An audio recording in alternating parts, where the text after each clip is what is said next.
The sky horse.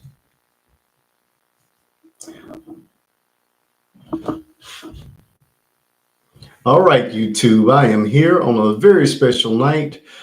Typically only live on Friday nights, 8:30 Central Standard Time until midnight. But tonight, I have a story that is trending on the TikTok. So the powers that be advised me to come on up for a little while um, to discuss it. If you guys don't know, I put out a video. I published it here on YouTube as well. The Tanner Martin story. You can scroll back to the previous video. It should be in the that explains what we're going to be talking about. Without getting into it, I'm going to go ahead and go live on my TikTok page to bring in my guests, and then we'll be able to have this discussion. I don't know why there's such a lag over here today, but we're going to get through it. Hopefully, my voice sounds better than the visual you're getting because it is stalling a little bit, but it is what it is. We'll pull through somehow. All right, with that, let me go ahead and get these people on, and we're going to try to be done within 60 minutes. My last live lasted about 6 hours, and only 22 minutes of it actually saved over here, so I'm not sure what that's about. Got a couple of people in the room. How you doing tonight? I'm only going to be here for an hour. Hopefully, we're going to be discussing the Tanner Martin controversy. The controversy, well, he passed away a couple of days ago. I only learned of his life and passing this morning based on a viral video. Hey, Sonya, I'm about to go live on TikTok. Is my voice shaky as well, or is it just the video? Yeah, I see that the feed is lagging a little bit. But yeah, we're going to be discussing the Tanner Martin story real quick, the GoFundMe controversy, and then we're going to answer a bigger question that people are questioning, and that is, should a person who is terminally ill with only a year or less to live is it inherently selfish of them to even have a baby, knowing that they won't be here to raise the kid? So those are the questions that we're going to explore tonight. You said the video. Okay, so the voice is okay. It's just the video. Yeah, I see that it's got me moving in slow motion. Maybe I should sit still.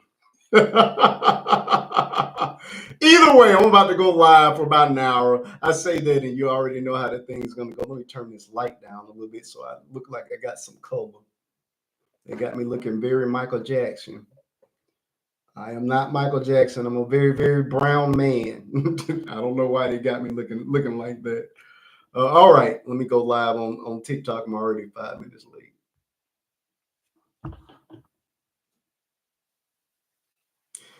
This is not a test.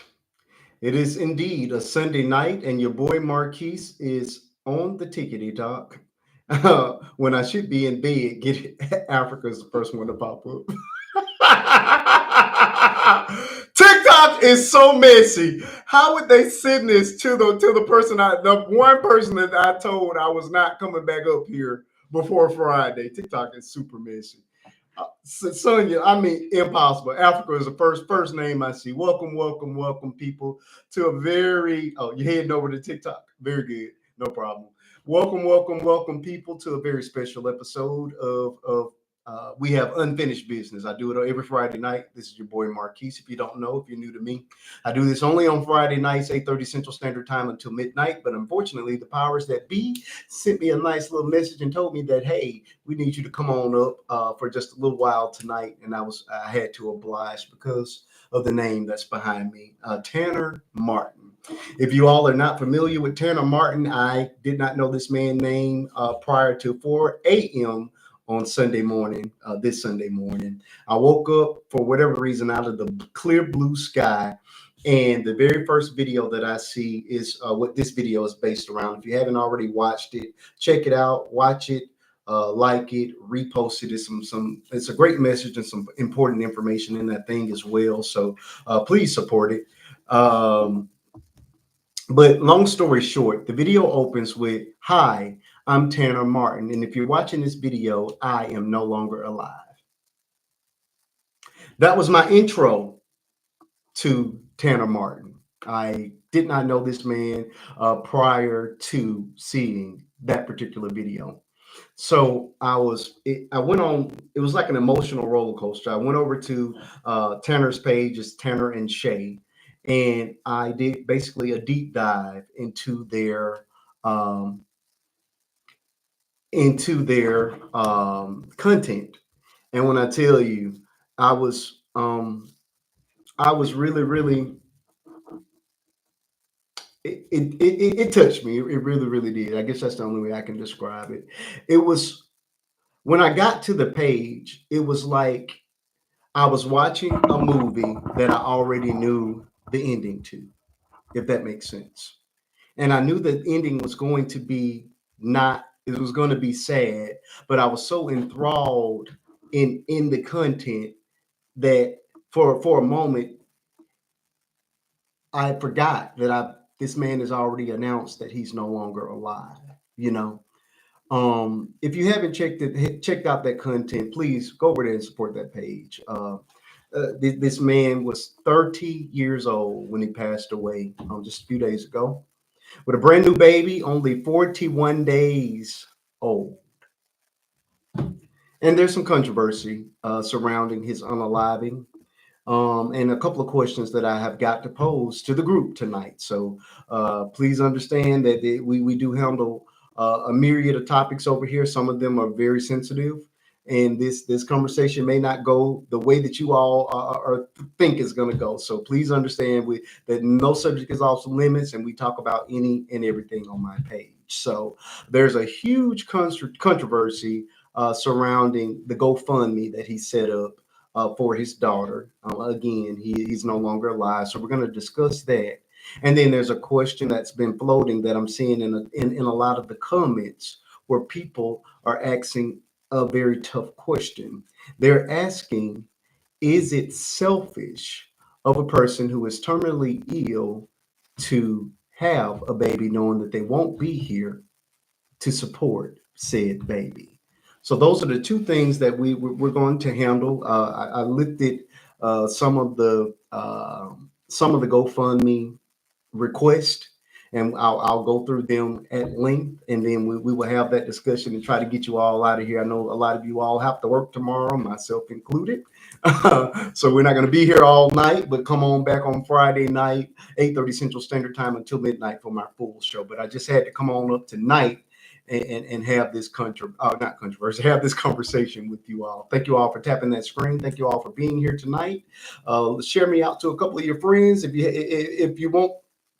If you think what's going on is pretty good, we have a great show. I have a great panel every time. My panel will be open to friends, foes, even you trolls. There's only a couple of rules in my house: no cursing. You can disagree with a person's take. You can disagree with a person's point of view, but what we will not do is to disrespect each other as people. So you can go after a person's point of view all day long, but we're not going to take jabs at each other. If you can respect those rules, then you're more than welcome to pop in my boxes as soon as we get this show on the road. With that, let me. I need to switch the screen up so you all can. Hold on, getting a little bit of feedback on my headphones. It's popping. I'm sorry.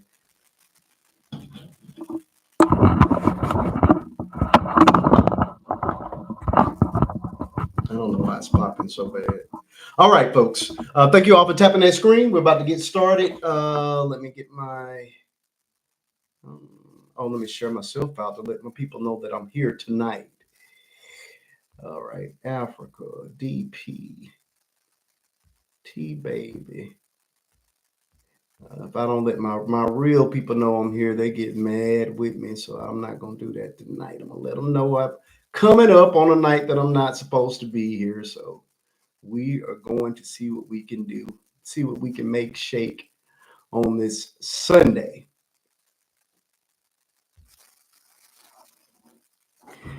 It has not been 3 nights, Adam. It's been Friday, and you haven't seen me since Friday. I could be wrong on that. All my days tend to run together. All right. Hey, son, you good to see you. Good to see you. All right.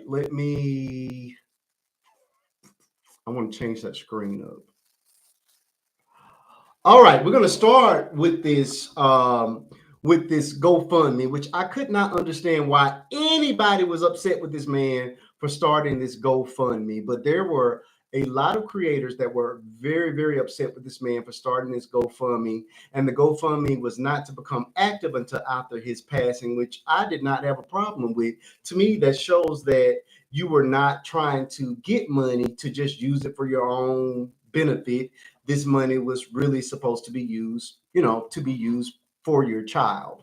But people are really, really upset. I saw one creator in particular that said, he has a GoFundMe set up that doesn't even become active until after his passing. But I have a GoFundMe up right now for my daughter who's in need of an operation, and I can barely get $500 for it. Now their GoFundMe started at $250,000. Then the bar was raised to $450,000. Then it was raised again. At this point, it's at $750,000. I looked at it right before I went live. The GoFundMe is at $797,000. Now, I did read that after $500,000, they were going to use 50% of the proceeds for other things, which included an organization for cancer, and a GoFundMe that Tanner wanted set up, et cetera, et cetera.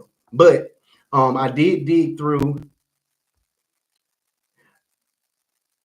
You don't think people like GoFundMe? No. Well, I could say the same thing about Give, Send, Go. People were very upset. Well, I was upset, and I mentioned that in my video with Shiloh Hendricks, who became a millionaire from being a racist and basically calling a autistic 5-year-old black boy the N word, and they made her a millionaire. So I don't think that people up here that it has anything to do with people. I just think that people donate to whatever they want to donate to, and I didn't understand why people were so upset with it, being that that nobody's forcing you. This is not coming out of your paycheck. It's strictly voluntary. If you want to donate, you can. If you don't, you don't have to. I didn't understand why there was so much controversy, but I dug, and I think what people are upset about is the sheer amount of requests and what all they what all he was requesting. So we're going to run through it, and then I'm going to open up the boxes, and I want to hear from you all before we get to the bigger question of the night. This one is a big question, but I think we'll be able to come to a resolve on it a lot easier than the big question of the night. So tap me up, people. Let's try to move this thing up to that 10K mark. Yeah, 15 people in the room. Welcome, welcome, welcome. That's part two. Give me part one. I hope I shot it. Did it well. That's part four. Part four. Where's part one? That's three. Two. Yeah, he had 4 different parts. Oh gosh, that's 2, 3. I know I got part one. Come on, y'all. That's not part. Hold on, I'm trying to get to part one. All right, here we go. So I'm going to have to move myself out of the screen to read off this thing. Thank you so much for that heartbeat. I appreciate you being here tonight. These are the requests that Mr. Tanner requested. This is the GoFundMe that's currently set up. This is for his brand new baby that's 41 days old. He has passed. Again, rest in peace to him. Again, I did not know who he was prior to this morning, but I've spent hours and hours going through his content. Rest in peace. Like I say, I do think he was a great man based on the content that I saw. He seemed to be a very loving husband, and what I would call an outstanding father for the 41 days that he was a father. But this is the request.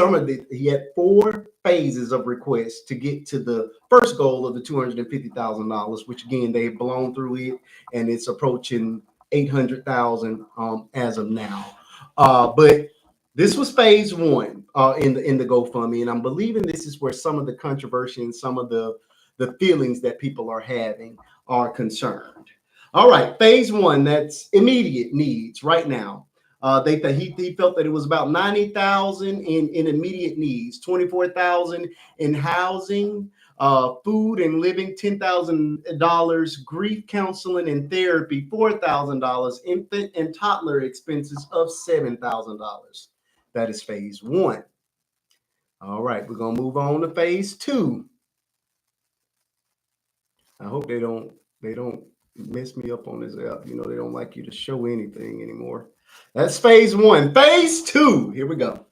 Phase two, early childhood. We are looking for. I need some glasses. What is that? Uh, another $50,000. We got preschool of $25,000. Clothing of what is that? 25, $15,000. Healthcare expenses of another $10,000. Then there's phase three. This is all one GoFundMe. All right, let me get to phase three. It's phase two. Give me phase three. Phase three. School supplies, clothing, and food of $19,000, $5,000 in extracurricular activities, $10,000 in healthcare and education and technology, laptops, tutoring, etc. of $6,000. This is all the GoFundMe set up for his 41-day-old baby. And then there's phase four. Where's phase four? Phase four. Here we go. This is college, wedding, and adulthood from 18 to 22. He was asking for 60 additional $1,000. He needed $45,000 in college expenses. He wanted you all to contribute $10,000 towards her wedding and an additional $6,000 for moving and travel expenses. So those are the four phases of Tanner's GoFundMe. And I think that's where a lot, and I do mean a lot, of this controversy is coming from. I've taken this from one of the creators that had an issue with it. Looking at Tanner's GoFundMe and seeing all those donations they have and being happy about it, then reading the bio saying it activates at the time of his passing. She was nice. This is the one that got me to digging.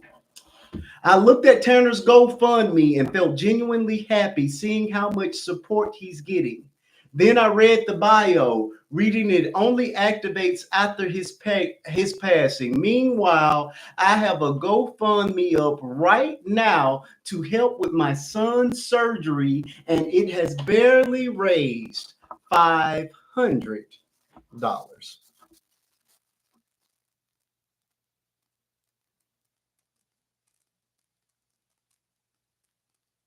What?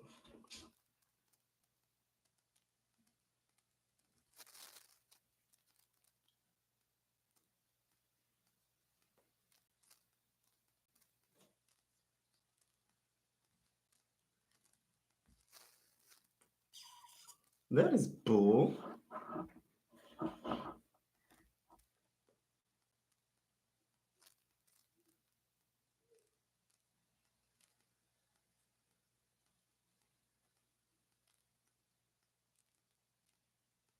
You just got I just got kicked off of TikTok. Cannot they cut me clean off, son. I'm trying to have a conversation and they threw me off of TikTok. Can you believe that? oh, I hate it here. They threw me clean off of this. I just appealed it. I'm pretty sure they're not going to restore it. That is insanity.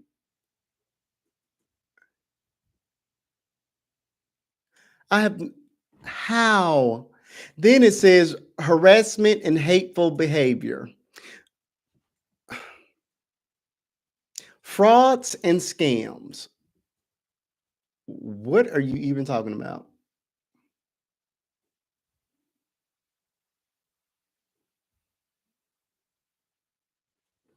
Well, that was a short show. That was a very short show, and I hadn't even gotten into the actual question of the day. That is complete crazy. Frauds and scams. What do you mean? These bots. Oh, I'm so mad. I have not been suspended. Oh, it said appeal approved. Okay, I'm going back then. I can't believe they kicked me out. Trash. Oh, I hate it here. Oh my God, they threw me out. How insulting. They kicked me out. These people are, I'm watching people. People can be completely. There's a dude that's on TikTok right now that was racing, and his man parts are completely out, and they didn't do anything about it. Not an issue whatsoever. You can see it all the time. but but y'all are throwing me out for trying to have a conversation. Okay, I guess I can't. I can't. I can't. All right, we're going to just turn this off. We're going to go back to my page.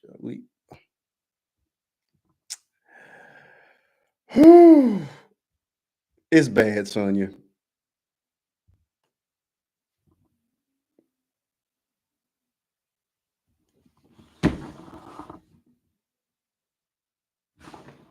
So apparently, I'm a scammer.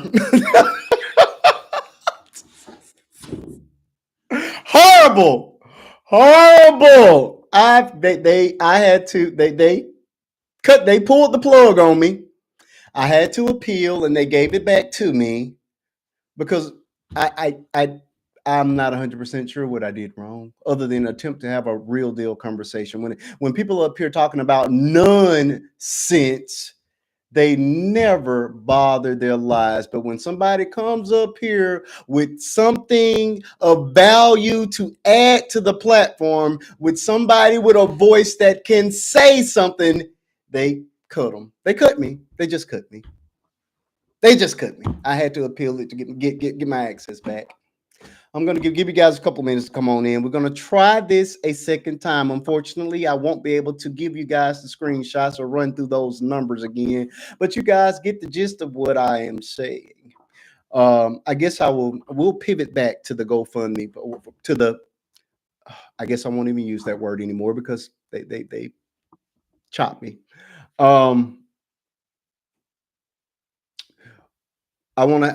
Let me just get to the real. Let's get to the bigger question. I mean, the donation deal is a very big topic that I wanted to discuss until they chop me. but uh but we're gonna try our best to this is insanity. You cannot say anything around here. They only do it to me. I feel like I'm being picked on. All right. Nope, that's not the one I want. Hold on, folks. I can't believe they did that.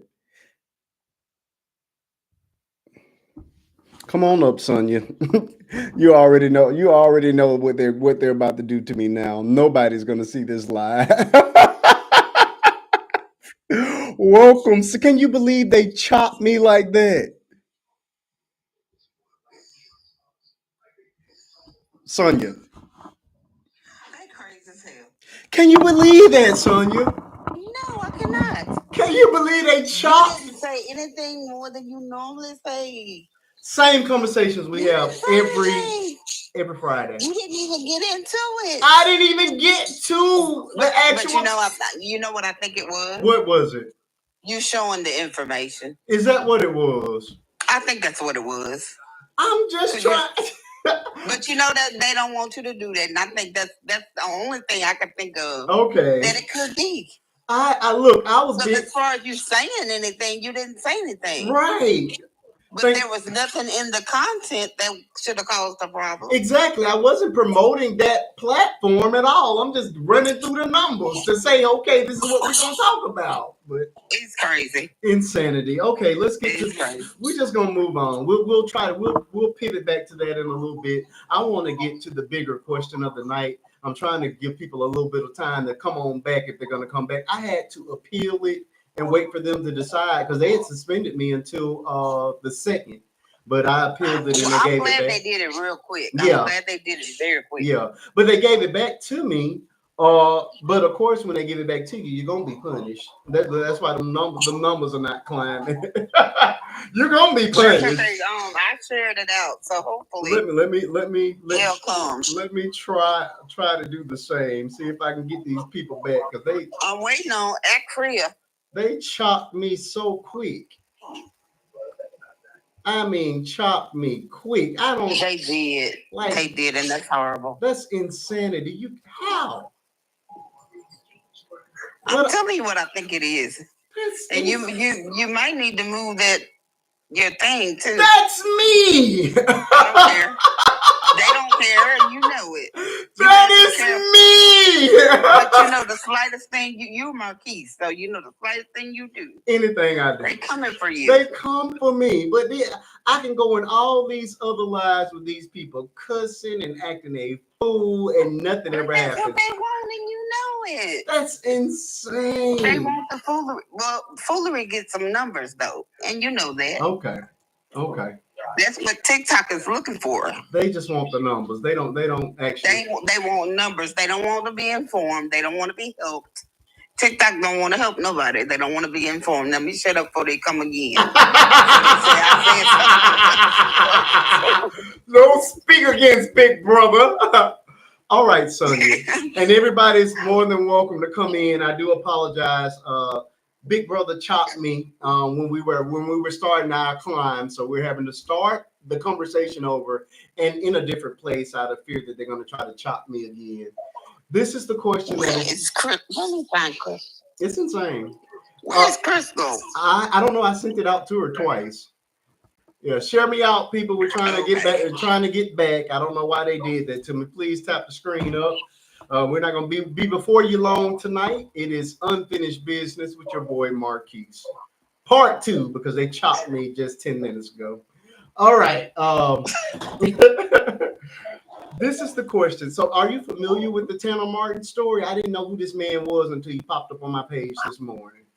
I am from your update because I didn't get to watch it because I hadn't been on TikTok today. Okay. So, but I am from your update you just gave. Okay, so I think you gave enough to where we can have a conversation. Okay, so you were unfamiliar with him before today.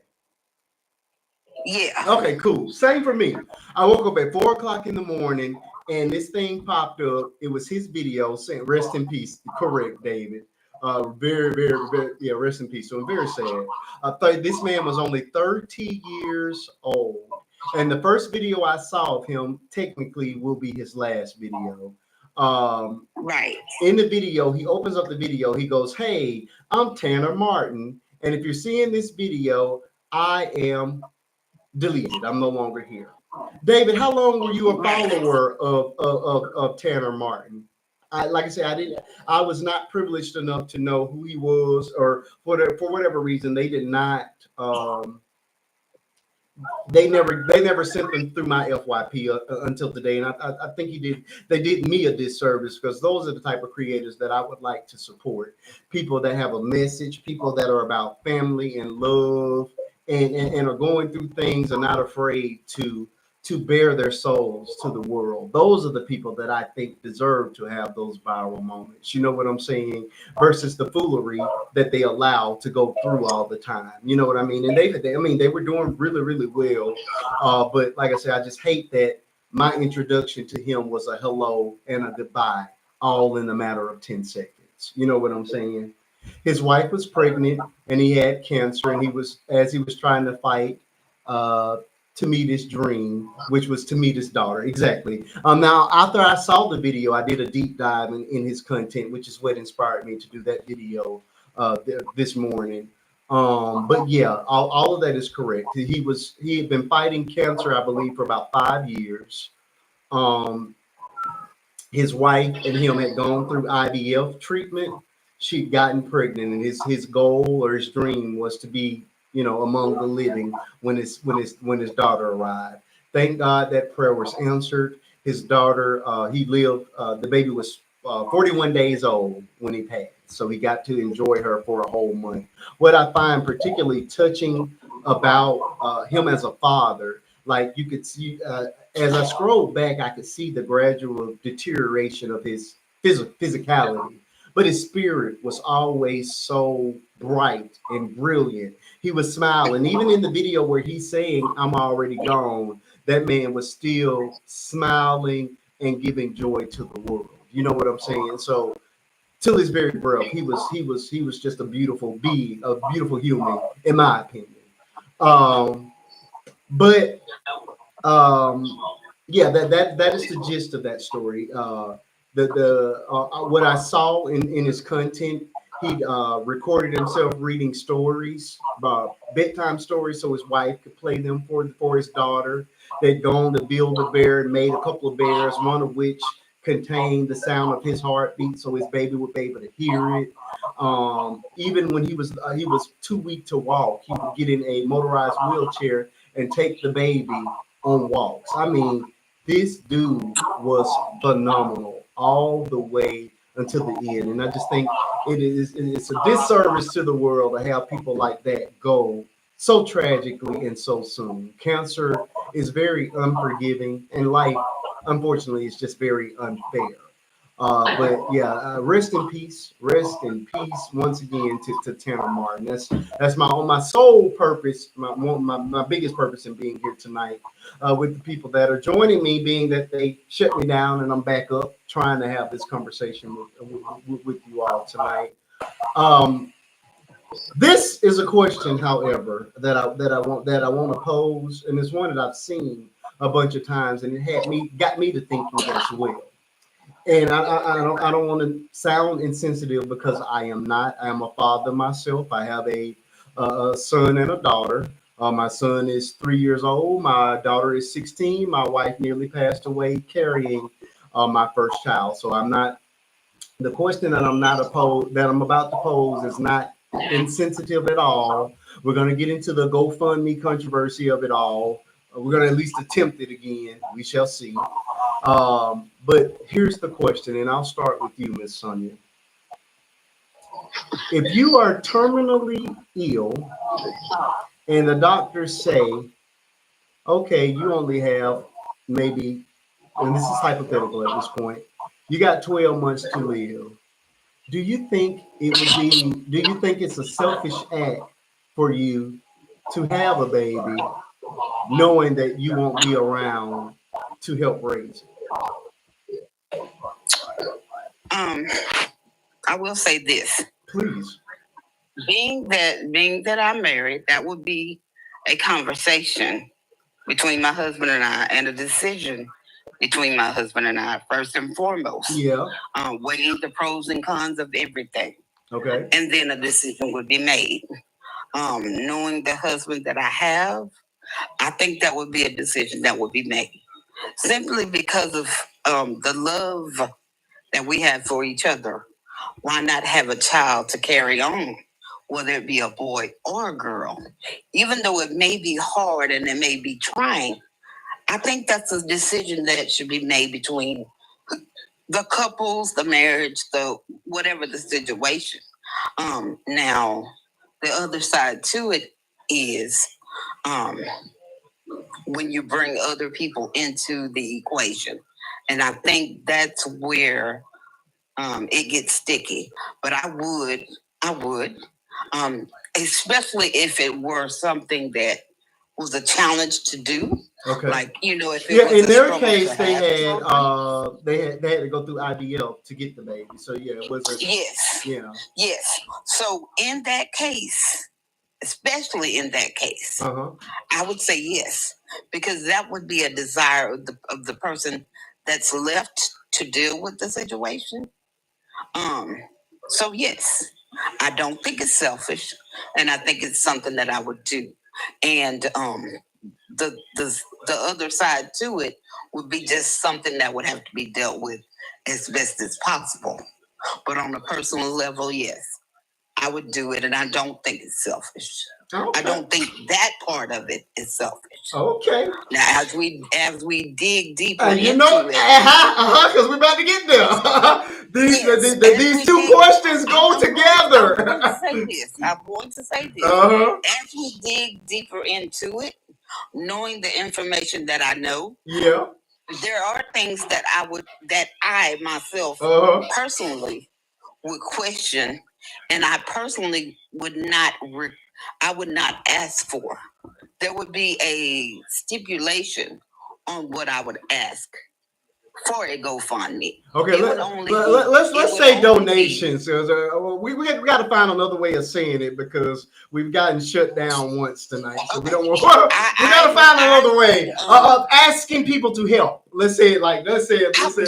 I would leave it open for them to help in any area possible. I personally would not do a list simply because all the way to the wedding. Well, I wouldn't do a list simply because you're putting stipulations on people's financial desire to be a blessing. And I wouldn't do that. So I think that's where the part of the controversy comes in. Now, this young man was a great young man. He was. I'm not going to take anything from him. From what I saw. You said you can't take away from how he was with his child. Absolutely.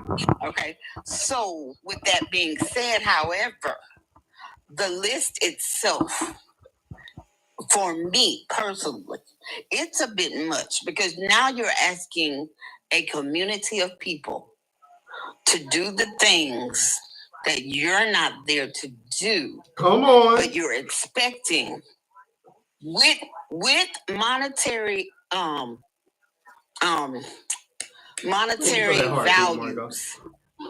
on what you expect to happen for a child that you and your spouse decided to have, knowing the situation you were in. That's where it would be challenging for me to donate to certain areas. Would I donate? Yes, I would. Okay. 100%. But I would not allocate. And I just don't expect a community to take care of my child. Come on. When there are programs that you can reach out to, being a widowed woman with children, I would seek the programs first. And if the programs that are out there could not help or did not help, then I would go out to other sources.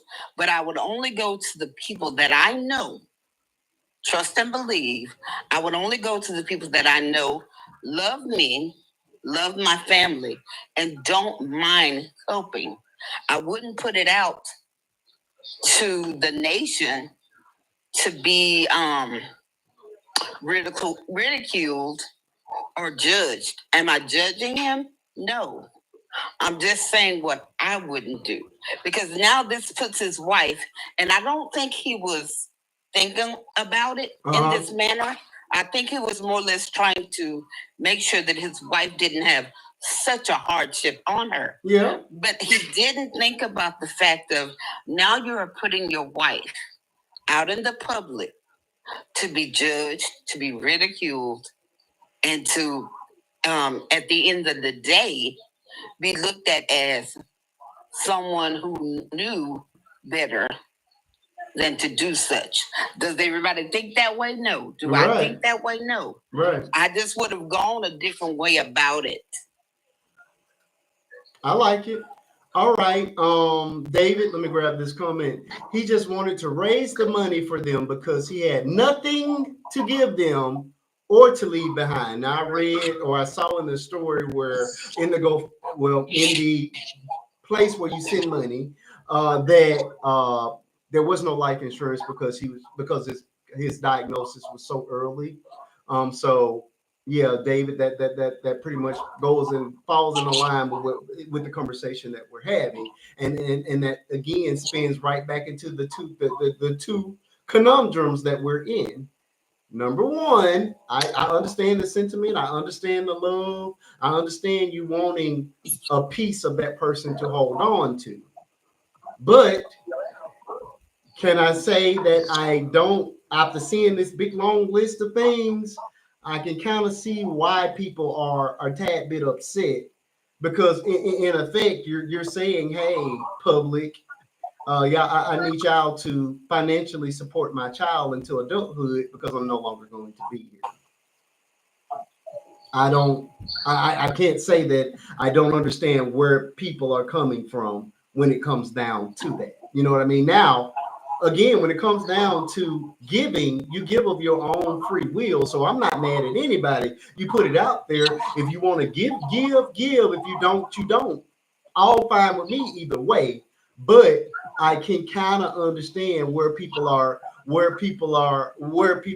upset with this shit all the way to the wedding. We started at zero and worked all the way up to paying for this child wedding in 20 years. And so yeah, Yes. you know what I mean? It's and then you reach I could even see Marquise, to be honest with you, I could even see going as far as college. First 4 years, Violet. first degree. Hold on. Violet says, and his wife is a nurse, so she's not going to be too bad without. This is not the first woman on earth to lose a spouse and have to raise a child alone. Yes. I'm just being real. My mama did it with three kids before she lost one of them, and then two other kids. You know what I mean? I'm not beating up on them, but I'm trying to get you guys get people to understand why. After I do it, why people are upset, why the backlash is the way it is. You know what I mean? Right. So I again, when the matters of the heart, I totally understand all of that. But when you put that number up there, and not only did you put the number up there, you reach that goal, and then the goal keeps going higher and higher. It went from 250 to 500, 500 is to 750,000. What's next? A million. Right. Now, to her credit, she said all the proceeds after the $500,000 mark will 50% of that will go towards cancer and other things. But why? Okay, but if this was the goal, why after you reach that, why do we keep raising it? That's the thing. That's what I was gonna say. Once you reach that goal, why go further? Whoa! Lulu said, I think we need to go back to when people minded the business that paid them. If it doesn't hurt one, why you gotta judge it all? Listen, I love it. I love you. First of all, I'm not judging. I'm simply having a conversation. Second of all, Lulu, when you put it out in the public, it becomes everybody's business. You don't know how much my mortgage is because I don't get online and ask you to pay it. So let's pause for a second and consider that. You don't know how much my light bill is because I don't ask you to pay it. You don't know how much I pay in daycare because I don't ask you to pay it. When you put your private business on a public platform, it becomes public business. Marquise said we look alike. We probably do. We got the same name. Nice. Glad to have you join me, brother. I'm looking at your profile. No, you got me beat. You can grow a beard. I can't. So you got me beat. I can't grow a beard to save my life. That's all I get, a little peach fuzz. Love you too. But yeah, but okay, Lily is Adam now.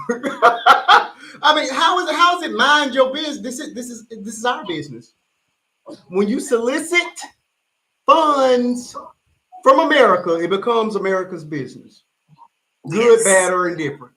Unfortunately. And again, I am not judging. I am simply asking the questions because these are the questions that the public are asking. That's all I'm saying.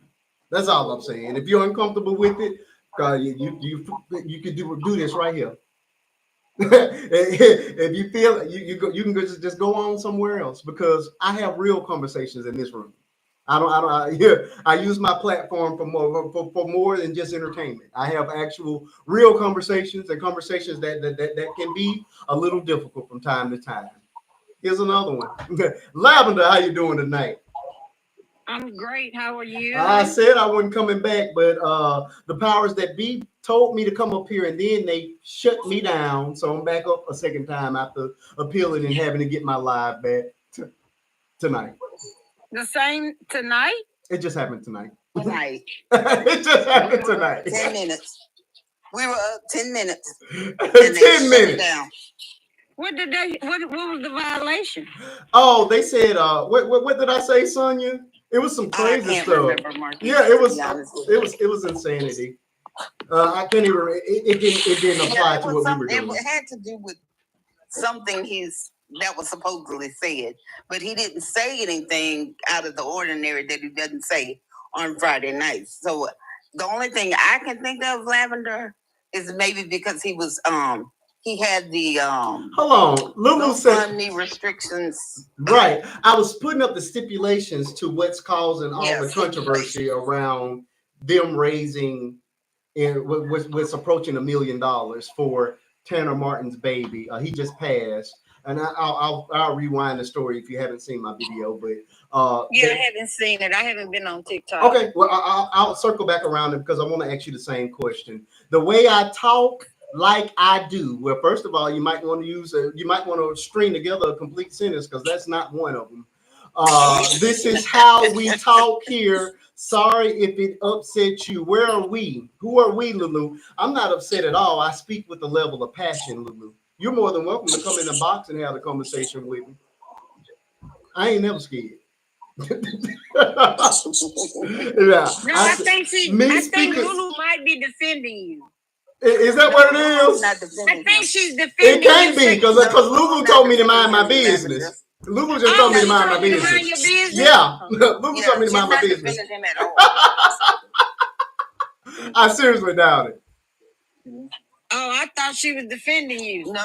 Oh, wow. I see your fruits aren't actually of the Lord. Praying for you. Obviously, you don't know anything about the Lord either because you're coming over here passing judgment of a Christian that you know nothing about. Me not agreeing with you doesn't make me any less saved. Thou shalt not be over here passing judgment over a complete stranger. You need to check with your God because you're not praying to the same one I'm praying for. Yeah, I want to. Yeah, come on now. If you're uncomfortable with the conversation, you're free to leave. Argue, Lulu. It's just the fact that you can't come up here and just say anything. If you want, and then we're not gonna have a conversation through the comments. Correct. There's a box open for you, Lulu. It's a box open. Well, she doesn't like Lulu's issue is she doesn't like that Marquise is covering the story. Correct. Because she feels that he's getting in their business, but their business is on social media. It's wrong, but want to just be rude, be blessed. What is wrong is your lack of grammar. Listen, I have a degree in English. If you're going to come for me, you have to be able to string together a complete sentence. This is insulting. I don't have a degree in English, but I know English well, and that I hate that for her. Come on, Lulu. I'm having a conversation like I have every single Friday. We talk about any and everything over here. If you're uncomfortable with the subject of the night, come back Friday. It'll be something totally different. But to tell me I need to mind my business when this is on a public platform is asinine. You might want to look that word up. It might be too big for you. It's all of our business when you hit that button and hit post. Every time I hit post, everything in that video, all the way down to what's in my background, is for the public consumption. If you don't want it to be the public's business, then you keep it private. That's why you don't know how much my mortgage is, because I don't ask you to pay it. But when you come on a platform and you ask people to pay for everything from diapers to a wedding for your 41-day-old baby, then it's public consumption, and the public has a right to comment and have conversations about it. She's not, but I'm gonna give it to her anyway. Lulu, again, you can come up. We can have the conversation. I want to have the conversation. I want to have a conversation. All right. So let me spin this story around for those just joining us again. They cut me at the start of this show, so I'm starting over, trying to get my numbers back up. So please tap that screen up, share the live out. I only got two major questions tonight. We're digging into the controversy around this donation source. I'm trying to use words that won't get the live shut down again. And then the bigger question, and this one is for you, Sonia's already answered, Lavender. If you know you only have, let's say, 12 months to live, Lavender, if the doctor comes to you and says you're going to be gone in 12 months and you are married, Lavender, is it selfish? Do you think it's a selfish act for you to create a child knowing that you're not going to be here to help raise it? Not only that, but you have no insurance, not even an insurance policy in place for that spouse or that kid. And you're at a point where you're going to various funding sources asking them to take care of your baby from the time they're born until they get married. What kind of crap is that? That's what we're talking about tonight, Taylor. That's what we're talking about. Marcus, give a bit more of the background. Oh well, I tried to have the conversation about the sources, because I had a complete list of all the things that were asked for, but they shut my live down when I put them up. So I'm going to try to rattle off a few of them so you can get an idea what we're talking about. We're talking tens of thousands of dollars for housing, for diapers. We're talking daycare. We're talking buying laptops for the baby in the future, extracurricular activities. We're talking about all these things. Paying for the college, paying for the wedding, paying for transportation. All of this was requested. That's crazy. And has gotten. No, the first one, the first goal was 250. Got it. They raised it 500. Got it. Raised it to 750. Got it. It's at 797 at this point right now and still climbing.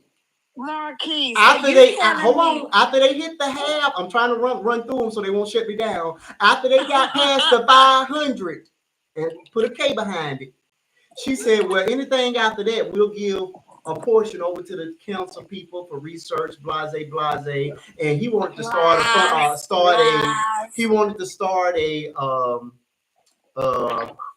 nonprofit. So we're gonna do that as well.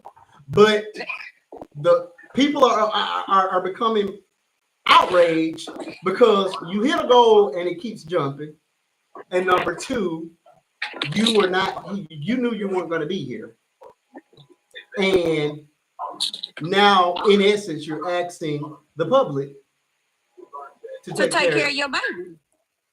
It sounds bad. Again, I understand the sentiment, but it keeps. But thank you. Good. That's an idea, Margot. Margot says to just stop giving. But here's the question though. Let's start with the first question, Lavender. If you know you only got 12 months to live, I wish I had some men in the room to answer the question as well. Do you think it's a selfish act for you to create a child knowing, number one, you don't have the money in place to support this baby, and number two, you know you're not going to be here to help raise this child? Do you think that's a selfish act? I didn't say you didn't love the person. It's not about love. I'm asking, do you think it's a selfish act? Yeah, it is a very selfish act, and I'll say this, Marquise. Sure. It's very selfish, and you know my situation or whatnot.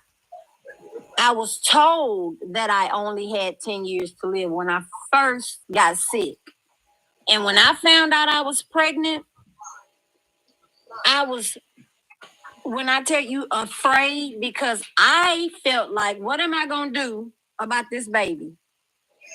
And I won't lie, my first thought was not to have the baby. And I told my sister, I said, listen, I'm not going to be here. You know what I'm saying? Like, I'm not going to be here. And my sister, like, we had to come to an agreement that if something happened to me, she would take care of my baby. I didn't ask for nobody in the community to take care of my baby. it was me. I had to come to an agreement. But you don't knowingly make a child, knowing that you got how long to live? Well, I just made that number up. He was terminally ill. He had stage 4, so he knew he was going to expire at some point. Wow. But the baby, he only lived. The baby was 41 days old. Now, mind you, I just found the out baby didn't make it. No, the baby's here. The baby's 41 days old. But he just passed. When I opened up my TikTok today, and the first video, when you go back, you'll see this video. But my video opens with his sound and him talking. When the video opens, he says, "Hi, my name is Tanner Martin, and if you're seeing this video, I'm expired." He used a different word, but I'm trying to not to get this live shit. You know what? I did see something like that. Yeah. Where they said he made his own video. Yeah. And I dug through his content. They've given him a funeral while he was still alive. When he picked out his own, It was a beautiful celebration, though. It was really cool. I couldn't do it, but it was cool that they were able to celebrate him in that way. I couldn't do it, but he picked out his own. Like I said, they were very open. He picked out his own tombstone. Like I say, he was a great father for the 41 days that he was a dad. They went to Build-A-Bear. They recorded his heartbeat and put it inside the bear so that the baby can hear his heartbeat. He recorded himself reading stories so that the wife can play them for the baby, so he can be in essence reading the baby's story. You said the 41 days that he was a father. Yes. How did the baby was here? Yes, the baby is here.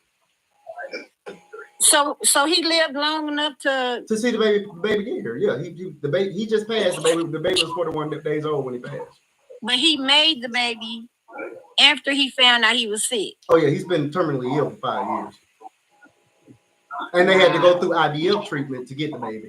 So this was a process. Oh no! Do you know how much IVF costs? I know. Yeah, I know what IVF costs.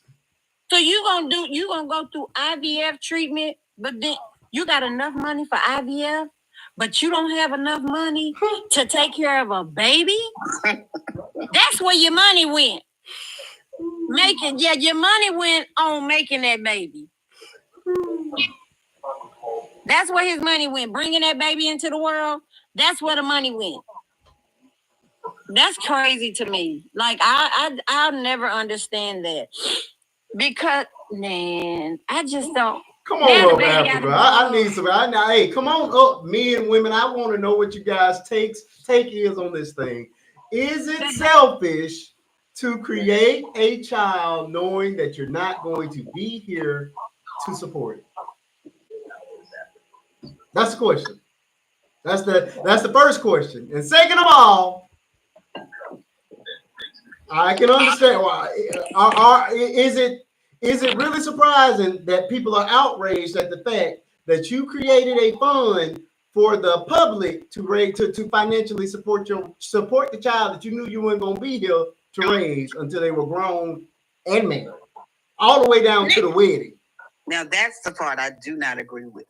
You know what I said? I said check outside sources first.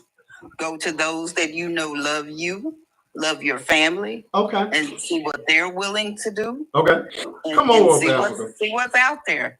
But I wouldn't do a GoFundMe for the world to take care of my child. Right. You know, I said I would do it. And I laid it out as to why and how and this, that, and the other. Yeah. But you would do what, Sonia? I would, if I knew I had 12 months. And if this is something that my husband and I had sat down, no problem, talked about, discussed, agreed upon, I would do it. But I would not expect the community, the world, to take care of my child. That I understand. Yeah, now that I can roll with a lot better. We gonna have this baby. You about to be a single mama. You better get your ducks in a row. Go. That's what I was about to say too. Get your ducks in a row because I'm not gonna be here. A single mother. But my problem, my concern is you put your wife in a position to where she is now at a stage to where she's going to be ridiculed by the very community that you're that asking loves for and support donations y'all. from. Yeah. Not only that, but you put stipulations on the donations, and you're expecting the community to raise your child financially. You not anywhere in this list of things does he put be there to support my wife. Go check on my wife. Mm-mm. Go sit with my wife. None of that. Go cook for my wife. None of Go that. clean for my wife. Those are things that people don't mind helping with. And if those were stipulations, maybe they wouldn't have such a problem helping financially, because they would get to know the wife, get to know the character of the wife, have a genuine love for the children, for the child, and then be more willing to give toward these things. But Sonia, I wouldn't be opposed to a college fund. But Sonia, look at Marquise. How much did they raise? Oh, it's at $800,000, $797,000 at this point. It's $797,000. Apparently, you talking about you saying that people wouldn't be outraged. It's 700 and whatever thousand. It started at 250, and they keep raising it. I saw one creator, a white guy. He was going in. I mean, going in. He was like, "Wait, so what? You gonna keep raising it? What you gonna need next? A private jet?" I mean, he was going ham on it. And like, my thing is, who thinks this is okay? Who is donating all this money? They're supporters. They had a platform of what, 500,000-600,000 people, and then Strangers too. It's a touching story. So I can understand how they got it, but like I say, I'm more interested in the two big questions of the night. Again, if I'm creating a baby that I know I'm not going to be here for, I feel like I shouldn't.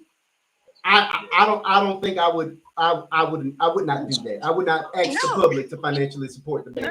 This is a decision that me and her made, and she knew she was going to be a single mama when we went to the doctor and made this baby. But you can't. Why is it my responsibility? Because you decided to have a baby. Hey, like I said, okay, like Sonia said, if we sat down and had that conversation, I wouldn't mind. But hold on, I can't say, hey, you know what, we're gonna have this baby, but then we're gonna do a GoFundMe, and then we're gonna get people to donate money, and then they gonna take care of the baby. You ain't got nothing to worry about. Hold on just a second. Unc said it could be worse if taxpayers paid the bills. Those who gave volunteered. So I guess you're saying if she had government assistance, that would be worse than the people that have volunteered the money. Is that where you're heading? Hold on, Africa. I actually published the entire list, the 4 different phases from 0 all the way up until she got married, and that's what caused the live to get shut down earlier tonight. So I won't be able to put them back up. But yeah, I had a line by line that I put up. And by the time I got to phase 4, they cut it off, and I had to appeal it to get my account back. That's why I'm trying to be a little bit more careful. But yes, the payouts for the money is in phases from 0 all the way up until the day this girl get married. And it was set up in such a way that it doesn't even become active until he passed away. So people had some things to say about this. Oh, I didn't know that there were stipulations on the money. So wait a minute. So I know you have you want to ask questions about. I know you want to stick to your questions, but you put stipulations on it. So you telling me I can only spend this money the way you want me to spend this money after you gone. Yeah, I thought it was a bit much. Yeah. Like, that was my first time ever seeing it like that. I've never seen. That's what I'm saying. So I've never seen somebody say pay to raise my baby for 20 years, 22 years. That's what I'm saying. 20 years. I've never seen that. I've seen pay for a funeral, pay some medical bills, help me out. I'm about to lose my house. I have never seen pay for my baby for 20 years because I'm about to be up out of here. Yeah, and that's what I was about. It could be longer than 20 years. Because who's to say she's gonna get married by the time she's 22? Yeah. Wait a minute. So is it that they're gonna take care of her wedding, or yeah? There was $10,000 allocated towards her wedding. Oh Lord, $10,000 towards the wedding. Yeah. Good Lord, that's a lot of money. $10,000 towards the wedding. Like I say, but the thing about it is they reached that goal with no problem. That was $250. Then they raised it to $500. Then they raised it to $750, and now they blown through that. So are we raising it to $1 million next? Where's the cutoff? This is insane. It's not insane though. It's not insane at all. I'm of two minds when it comes down to this, because we're talking about the same people that made Shiloh Hendricks a millionaire for being nothing more than a racist that stood on the playground and called an autistic 5-year-old black boy the N-word. Right. We're talking about the same people. These are the same people. Right. So if they can make her a millionaire for being disrespectful to a child, I'm not that upset about them making this woman a millionaire, because listen, he shared the last 5 years of his life with you all. Most people that I know that get sick like that, they get off the internet and you never see them again. This man walked through his entire cancer journey with the world. And yes, he's monetizing off of it after his unaliving, and I'm not mad at it. I don't see it as any different than any other person that gets up here and uses their life to make money. Peach McIntyre do it every day, and y'all tune in for it. Yeah, what's that other one? E-Kane does it all the time, and she get paid for. So how is this how is this that shocking? I didn't think it was any different.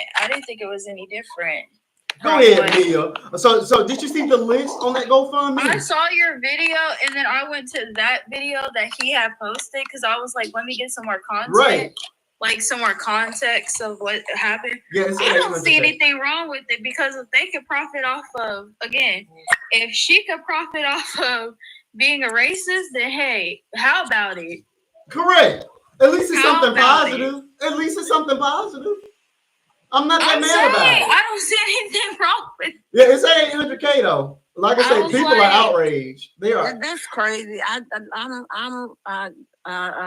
Okay, well, Mia, let me ask the first question because you weren't here for it. What are your thoughts if the doctor says you or your spouse, I don't know how you can approach it either way, only has 12 months to live? Do you think it's a selfish act to create a life knowing that you have no life insurance policy and no way of supporting this child after you're gone? You don't think it's selfish? Oh, yes, I do. Sorry. Oh, please elaborate. You think it's selfish? I would think it's selfish if I have put in a financial burden onto somebody else and then make a GoFundMe and then be like, hey, this is my situation. Because she created the situation. You know what I mean? It ain't like she just. No, like that's what I mean. Like you hear what because I want you to hear it out loud. Because I don't think people, when people say things in their head, but they don't say it out loud. That's how you see how that sounds. Right. I created a situation. I don't have life insurance. I don't have this. I'm asking y'all to help me with the GoFundMe to help raise my child from 0 to 20. My spouse. Correct. Until it's 20 years old. It's either 20 or 22, including the wedding. Thank you so much, Crystal. I was about to send you a nice gift. Hold on. Yeah, because again, like I said, that is crazy to me. But people are gonna do what they want to do. So I mean, yes. If I was not necessarily like to show love. Like if that were me in that situation, I would have to look at myself like I'm crazy.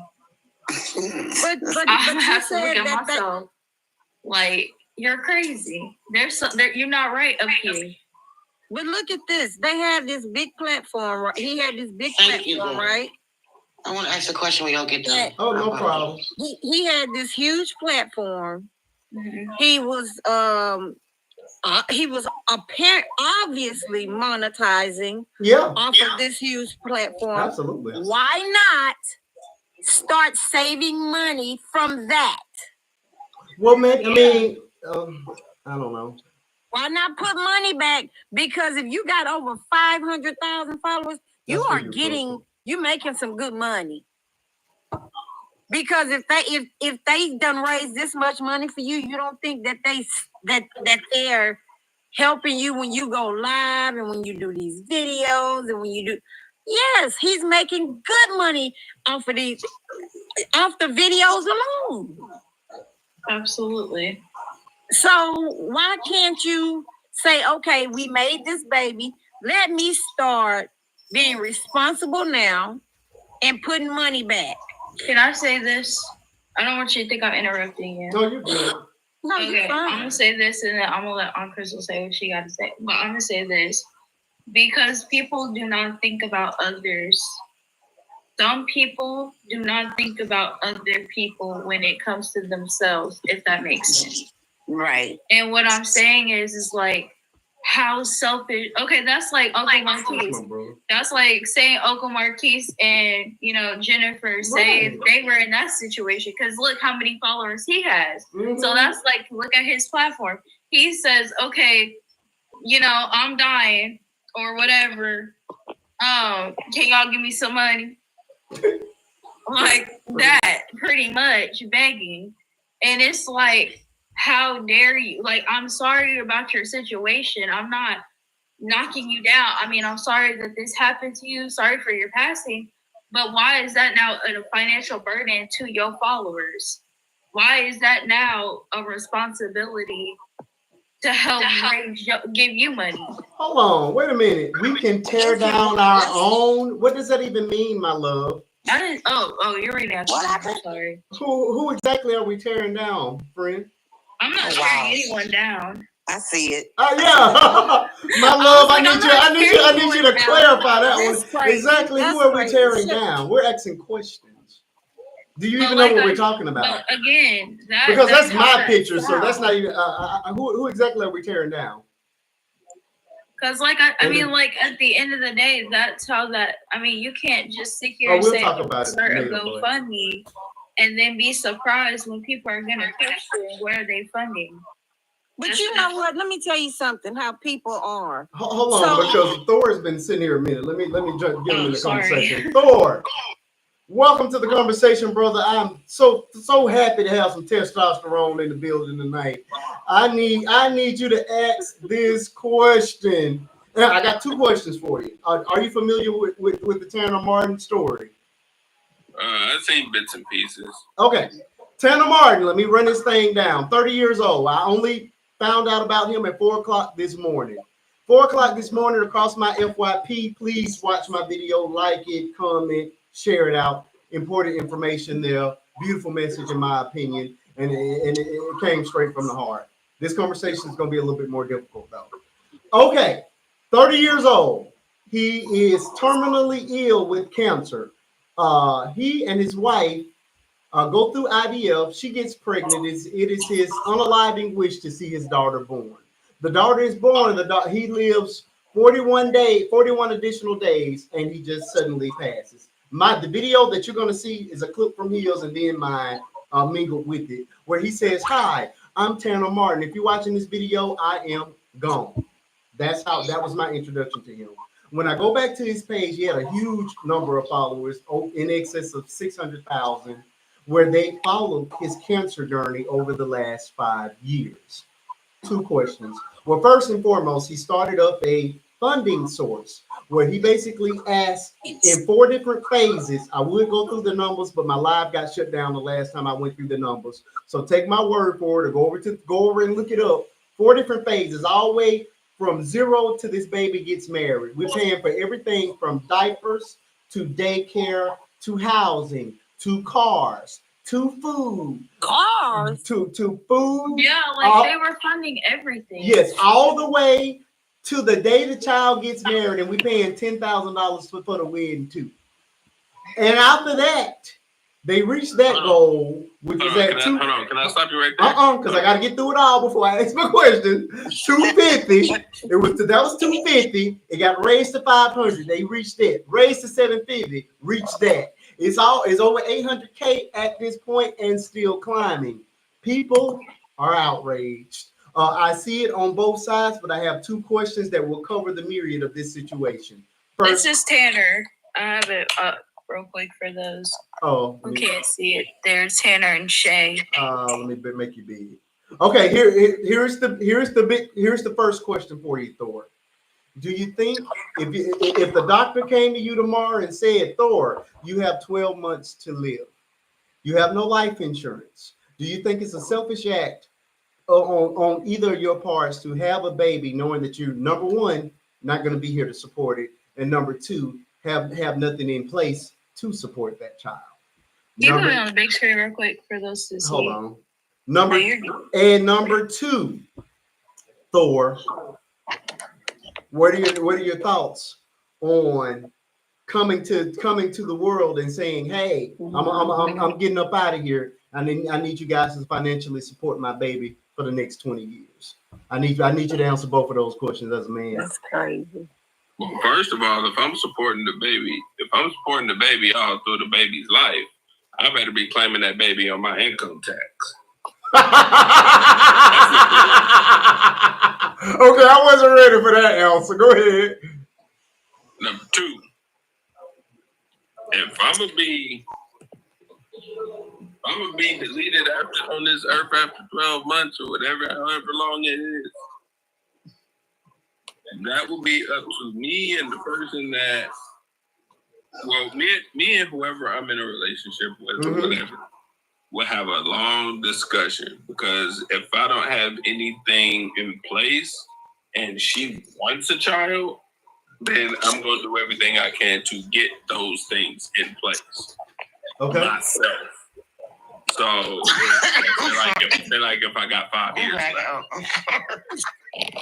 if I got 5 years left. Okay. I'm going to work my butt off for the next 5 years.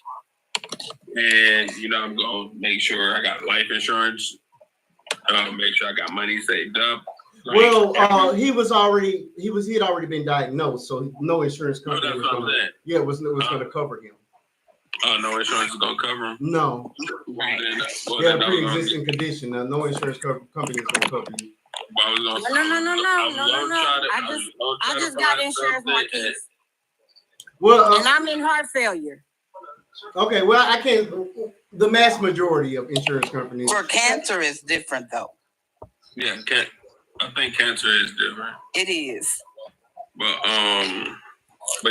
for the most part, I would if my significant other does want to bring life into this world or whatever, or have some kind of offspring, I'm going to try my best to at least fund the life of my offspring. Sure, you cannot fund a life in 12 months. That's really cute, but you cannot fund a life in 12 months. I'm saying this man he's been terminally ill for 5 years. Exactly, for 5 years. So you can do a lot in 5 years. You can do as much as you can in 5 years. Because if they went through IVF, you have to think IVF. That means that something was wrong and they couldn't have a baby. Yeah. So they had some money. They just blew. Well, according to the comment section, she's a nurse. Okay, so and here's the thing too. They wouldn't recommend pregnancy if you got cancer anyway because of the treatment. Like the treatment that he goes under or whatever, chemo and stuff like that affects the sperm cells. Like that affects the sperm cells because my best friend, he had cancer and they constantly told him you can't try to because his wife wanted another baby. And it wasn't recommended because he kept getting cancer. And he ended up was like, all right, well, we're just not going to do anything. And they was like, well, if you do anything, they would recommend wrapping it up or whatever, because the cancer and like because of the sperm cells or whatever the case is, that could affect the baby as well as the mom. Okay. So they wouldn't recommend IVF. They wouldn't recommend like natural whatever. Now, if you have if the baby has a mental illness, then we in another bind. Correct. Okay. So your answer was you're going to have a conversation with regards to having. Do you think it's a selfish act? Yes or no? Yes. If it's poor planning, yes. Okay. I can go for that. And with regards to the donation of it all, what are your thoughts? How do you feel about that? I better be able to claim that baby on my taxes.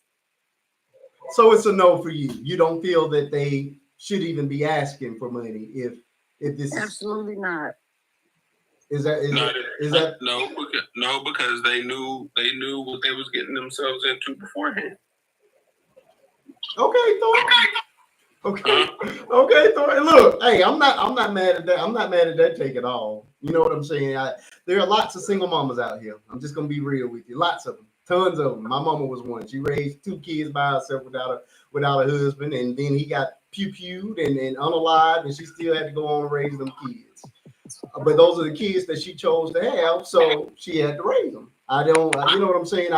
I'm not mad per se. If y'all want to make this woman a millionaire, like I said, I think it's kind of cool, you know, that people want to help support that particular baby. You know what I mean?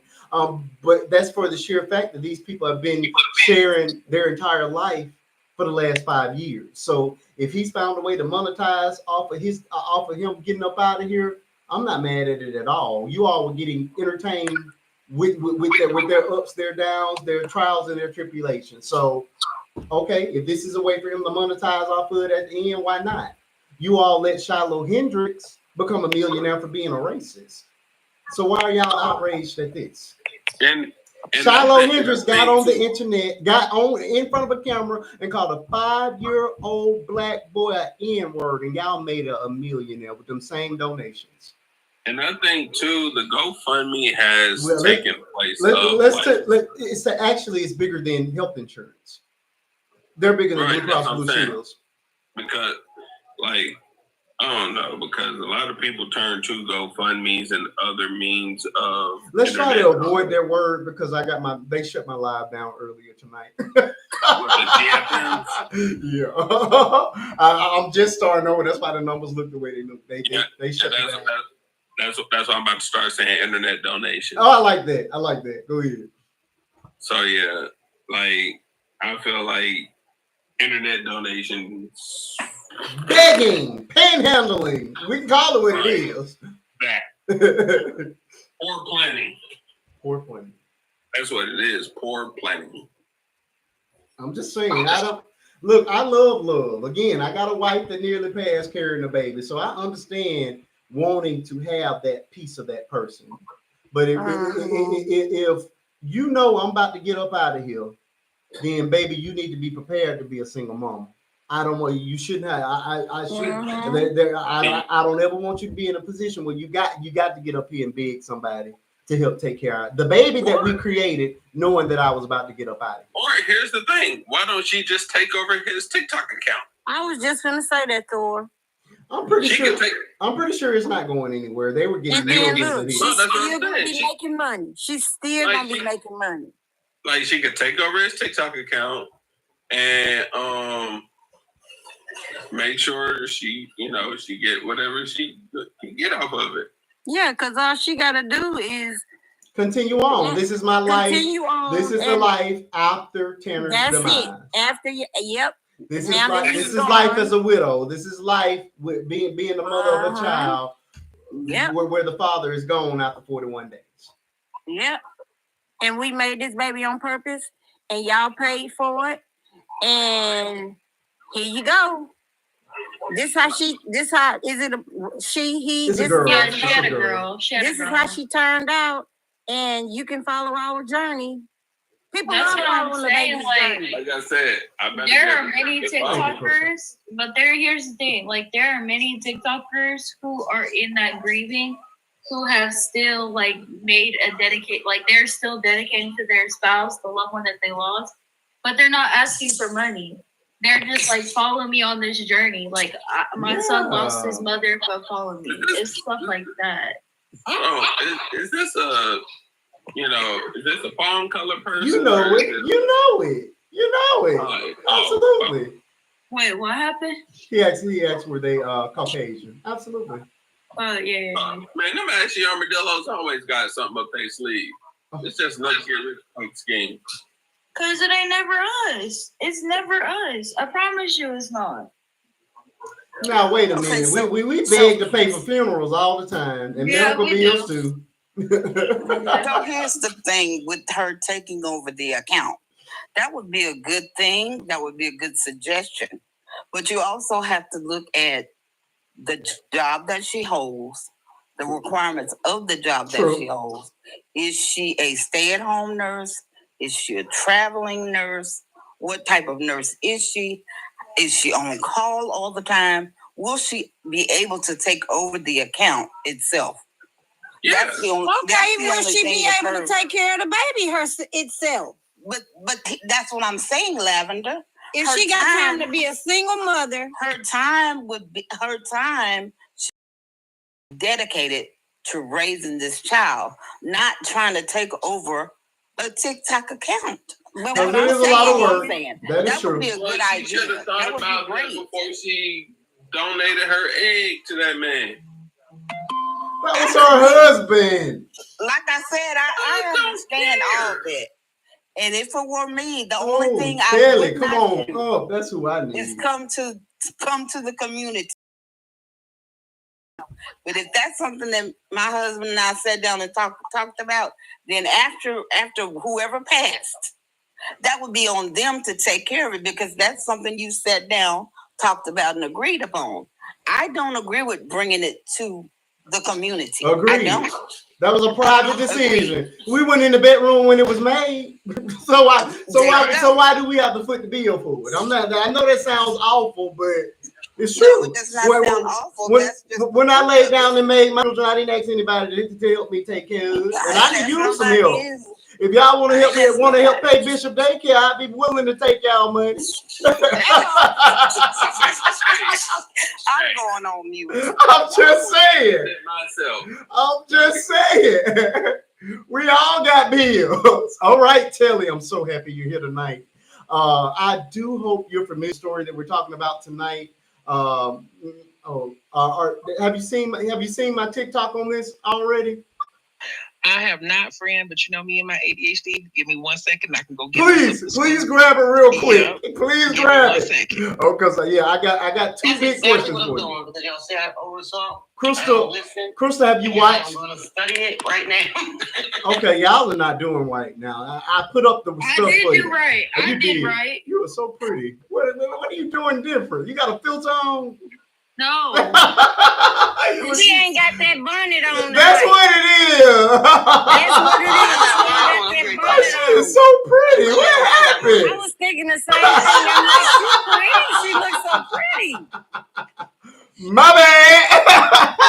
Not to say you needed a filter. I was just saying, it just something looks different about you. That bonnet gone.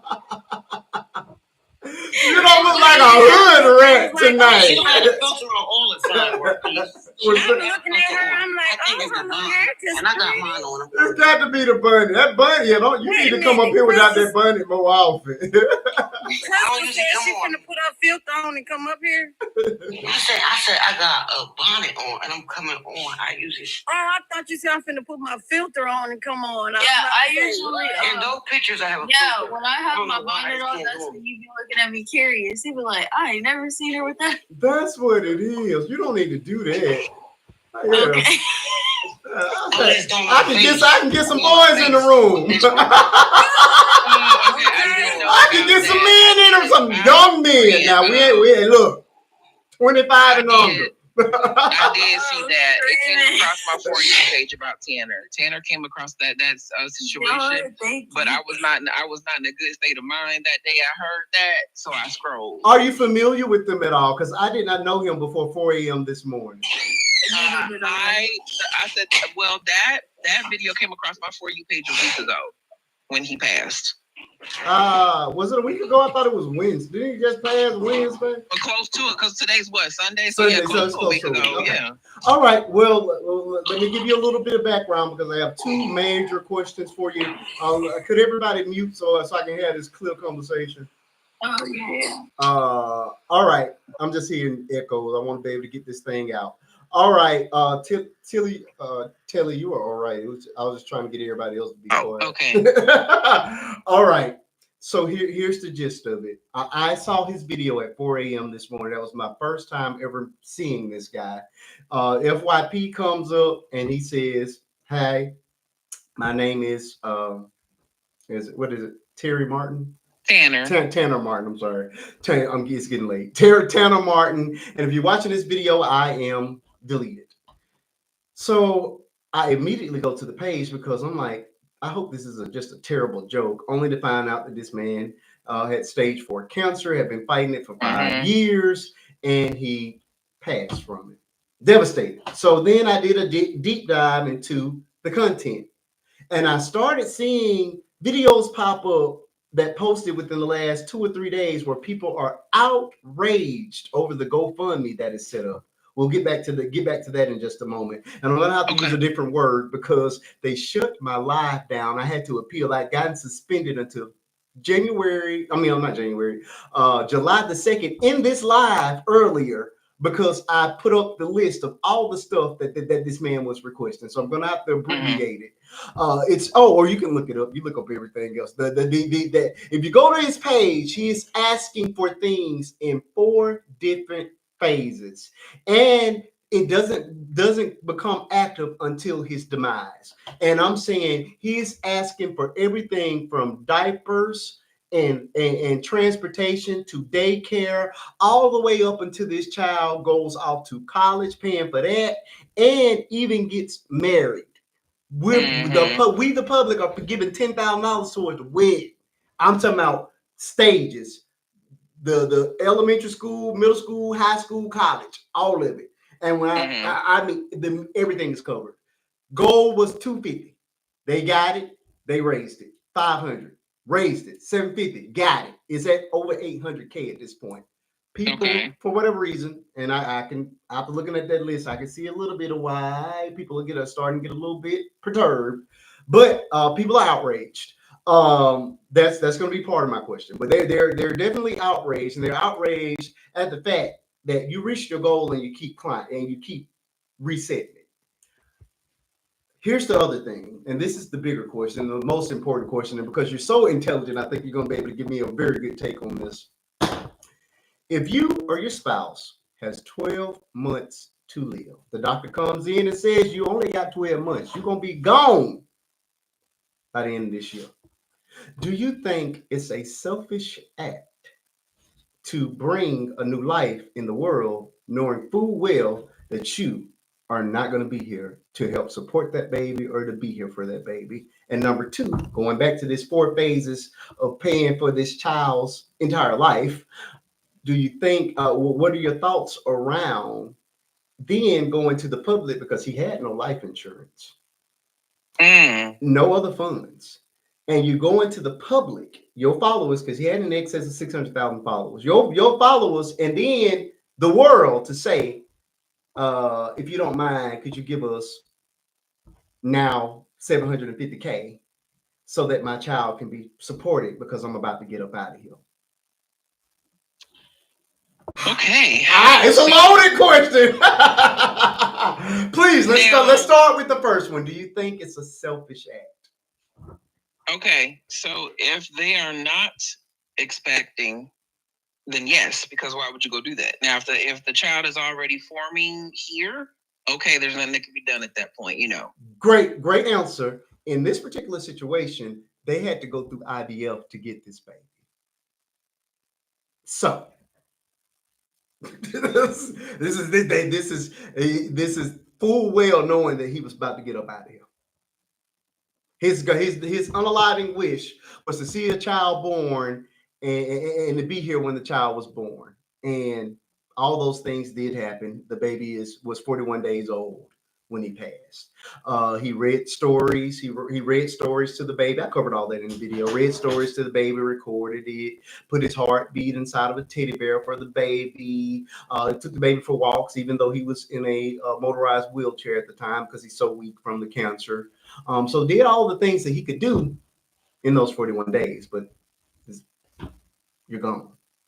Okay, I'm sorry. I didn't mean to interrupt. I just wanted to add that context. Yes, continue on with that answer.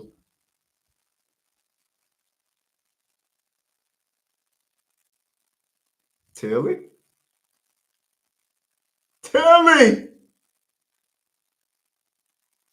Come back to me, Telly. Okay, hold on. Okay. Can you hear me now? Okay, we can hear you. Okay, I don't know what happened. Okay, I'm still gonna. The reason I say I'm gonna still stand 10 toes on this still selfish is because I understand when people have to go through IVF, that means they have tried everything they can the natural ways to have a child, and I understand that is also costly. However, comma, somebody still got to take care of that baby. Correct. So if we are in a position where we can reverse that before that child comes, and I know not everybody believes in that, but given the situation, because I also think about the mental toll it might take on the child once they grow up and have knowledge of what happened to their parent. Mm-hmm. You know. Yeah. And then, so you signed up to be a baby mama. Yeah, it's just, see, the reason why my kids are here is because I knew I could handle it. Okay. You know what I'm saying? So, but like if I was ever in a predicament where I was like, matter of fact, I was in my 20s because I didn't have my first child till I was 30. Mm-hmm. In my 20s, I'm in no position to have no baby. So why would I put myself in that position to have a baby? Okay. So I understand the sentiment. Me too. That they really wanted a baby. However, now that baby is growing up fatherless, and I don't mean that in a derogatory way, but it's just that it's a fact. That baby, she's gonna have to grow up and learn about how her dad's last moments were. Right. And I mean, I don't know. I know everybody's mental strength is on different levels, but that would bother me. Mm-hmm. Like you knew you weren't gonna be here, and you still allow for me to come through because, I mean, there's days I want my daddy. You know what I'm saying? Absolutely. And then you watch other people with their dad and their, all that. So I do. I think it's a little selfish. I do. And then as far as with the raise my baby until she's 20 financially public. Yeah, and see, that's another thing. That's what I was about to touch on. Pay for her wedding. Yeah, here's the thing, because if it was that easy, I would have set up a GoFundMe for me and my kids. I said the same thing. I should go and start one for my baby's daycare. Since y'all just throwing money at people. Because I mean, I'm not even gonna hold you. Like I'm sitting at close to 120,000 followers. A life would be a whole different. Would be a 180 if all of them just sent me $1. All I need is $1. That's all I need is $1. If every one of my people gave me $1, I would, and I deserve it. I ain't got but 13,000 followers, baby, and I'll take $1 from everybody. $1. But what's crazy is, Marquise, you can do it, and people will send it. I would never do that to people. I know you would. But that's what people do. Sounds though. I know you. I had to say this. That's what people do. But begging somebody to pay for your no. Telly still had the floor. I want to make sure she lands that plane. Come on, Telly, because she was in it. No, because basically it's like this. Okay. Everybody who has, I'm going based off of 2 consenting adults because I understand that babies come here by way of other horrible ways. Yeah. I am simply speaking on the child coming here by way of 2 consenting adults. Okay. Y'all both knew what y'all was doing when y'all consciously made this child. Come on. You consciously knew whether the baby was made, whether the baby was made by in vitro, whether the baby was made, the organic homegrown way. Okay. Keep tapping that screen, folks. Let's move it up to 20K. But like, you made a conscious decision to put yourself. Hold on. Huh? What did you say, Yvonne? Mommy, fuck you, bitch. Oh, Lord. Let me block you. I'm so little child. Go ahead, Taylor. So, you have this conscious decision of, I'm going to bring this child forth. Not once did I ever say, oh, I hope people help me out with this child. Nobody helped me make them. Hold on just a second. I agree with you. Yvonne Williams, I need to first understand, why did you follow me and then you came up here, cursed at us, and now you're asking to come up again? What you're about to be is permanently blocked from my page. I don't understand why people do that. I don't need your follow that bad. You are not coming back up on this platform ever again. So you should go ahead and be gracious enough to just leave. Don't make me block you. Please tap that screen up to the 20K mark, people. We're in the midst of a great conversation. Go ahead, Miss Tilly, while I block and Miss Yvonne. Yeah, but basically, that's where I am. It's like, with my son, I didn't think, oh, I've shown enough hope somebody help me out with this baby. With my daughter, I've shown enough hope somebody help me out. Matter of fact, I even told my friends, because they was going to throw me a baby shower. You ain't going to do that. Mm-hmm. You know what I'm saying? Like, because I was also in a space where I just didn't feel like dealing with the hustle and bustle of trying to get a baby shower done. But it was just the fact of, like, I have never once expected anything from anybody when it concerns my children and their needs, because nobody else but their fathers laid down and helped me make these kids. Amen. So, and even with the fact of when my son's dad decided to walk away, well, my son gonna need, I'm still not looking for nobody else to do it for me. Right. Right. So, I mean, now thankfully my daughter's father, he don't mind helping out with my son and everything like that. But, it's just the fact of, like, I didn't even expect for him to help me with my son. Right. Because that's not his child. So to sit up there and say, oh, can you help my daughter be set for life, when you made the conscious decision to bring her here, when that's something now that I get the gesture, you want to make sure the mom doesn't have anything to worry about, but why did you not have it set up to where the mom wasn't going to have nothing to worry about? Correct. Yourself. Well, why are you depending on the public?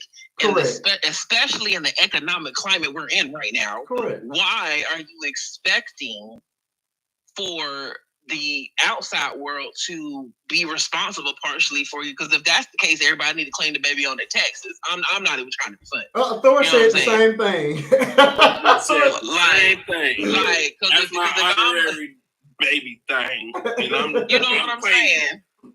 Like, you gonna sit up here and tell me to help you out? Okay, let me get some coin come tax season. Like, I just feel like it's kind of a mess, because, and unfortunately, I do understand it's hard in the economic climate we have lived in for so long, because I know a lot of people don't have life insurance. However, you cannot make that everybody's issue. That's it. It's basically a situation where two things can be wrong. I mean, excuse me, two things can be right at the same time. Let me block you, because you keep coming back, and I don't want you ruining my life. I'm gonna mute you. I'm gonna be nice. I'm just gonna mute you. Maybe you'll. Who is that? Who is this? She's following me. I don't know why she came up here next to me. Go ahead, Tilly. But yeah, so so two things can be true at once. Mm-hmm. It's very valid. I understand you wanted this baby, but at the same token, why did you not have things set up for her? See, I have a living will set up for my children. Right. You know what I'm saying? I have life insurance through my job. I have all the things through my job. Right. So that way, should anything happen to me, my kids are okay. My kids are all right. And that's my thing. I'm not against the GoFundMe if that's what you want to do. But but I feel like you're being greedy at this point, because you reached the goal. And honestly, I'm not gonna hold you. If you are smart with money, you can make $600,000 go a long way. Tell the truth. Tell the truth. Well, I'm not trying to And from what I'm seeing, she's a nurse, so she's got a good job. You know what I'm saying? You as a nurse, you and one baby, you fine. For 60 months. That's what I was thinking. Can I say something? Oh yeah, go ahead. I'm sorry, Crystal. Come fire away. No, I was just waiting. I was being patient. I have been listening. You're doing good.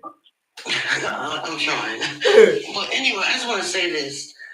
I'm not judgmental. I've never been a judgmental person. But when it goes to a GoFundMe with me, even a couple of years ago, my little cousin passed away. I'm not trying to get on, what's going on with me, but it's like a scenario. So she passed away, and we didn't know that my uncle didn't have, like, we were shocked. Oh. Like, he is a minister. He has his own church. He's a person that we would never think that you would have insurance on your daughter. So he wanted to do a GoFundMe. His oldest daughter went off like, are you crazy? We are a family. We're going to get it together as a family. We're not, like, some people just don't believe in, like, I believe, like, if you have a family, I just think that go to the family first. I just don't believe in, I don't know. GoFundMes are, like, really for desperate when there's like absolutely like, no other, like, you have nothing else, like, you have nobody, like, you need these people to help you. And then some people go on there and do a GoFundMe, like you said, I've seen people ask their followers for $1 that had over 100,000 followers, and they got that $1. They said, today, I'm asking you for this. I'm going through for this. But you've seen people saying, okay, I see $1. Some people say, I see you $2. Oh, I see you $5. But they're not putting in their head that they're getting all this money for what? I mean, I don't know. This is something different about a different GoFundMe. It's not even a GoFundMe. Did y'all see the live where Telvin and Alicia went live? Wait a minute, hold on. Look, I saw. Hold on. They went live and asked their followers to CA them. Oh, I seen that. Gave them the CA for her to go back home, then for their followers to get them a hotel room so they could spend some quality time together. And do you know all the followers came together and raised the money to get them a hotel room? Come on now. And y'all paid for that. They paid for it. And I mean, they paid for it well. They were in a nice hotel, rooftop. Hold on. Let me ask you something, Lavender, really quickly. Are they a popular TikTok couple? That's what I'm saying. Yeah. Okay. Here's the thing. There is this thing. I don't know how it is in other countries, but I've only lived in America. Okay. But something about when the person is already popular and or rich, people want to give them free stuff, send them money, all that type of stuff. I think that's what I said, and or. Yeah. But I think what it is because they are just hoping that they'll be noticed and then get popular along with them. I really think that that's what that is, because I have watched it where people who really need help on this app are crying out for help. And I blame TikTok for that too, because sometimes TikTok won't push the content out. Absolutely. So and that's what I. Can I say this too? Some creators, I've been in their live, and they say to you, if you can't give, my Cash App is right there at the top. And you're like, what? Let's avoid that word. They've already shut me down. Telly, I want to say this, Telly. I love a TikTok shop. I'm sorry, I love a TikTok shop. Yeah. What's up, Lavender? Let me say this to you, Telly. Like you said, when people have no other source, I'm on disability. I'm in heart failure, and I have a limited income. My son helps take care of me. Right. So when I did have a job, I was going to work every day, but I was getting paid differently. Right. If that makes sense. It does. It does. Okay. I didn't want to say it. Okay. I was getting paid differently, but I was working and I was able to take care of things. We were fine. When I got sick, I'm in heart failure.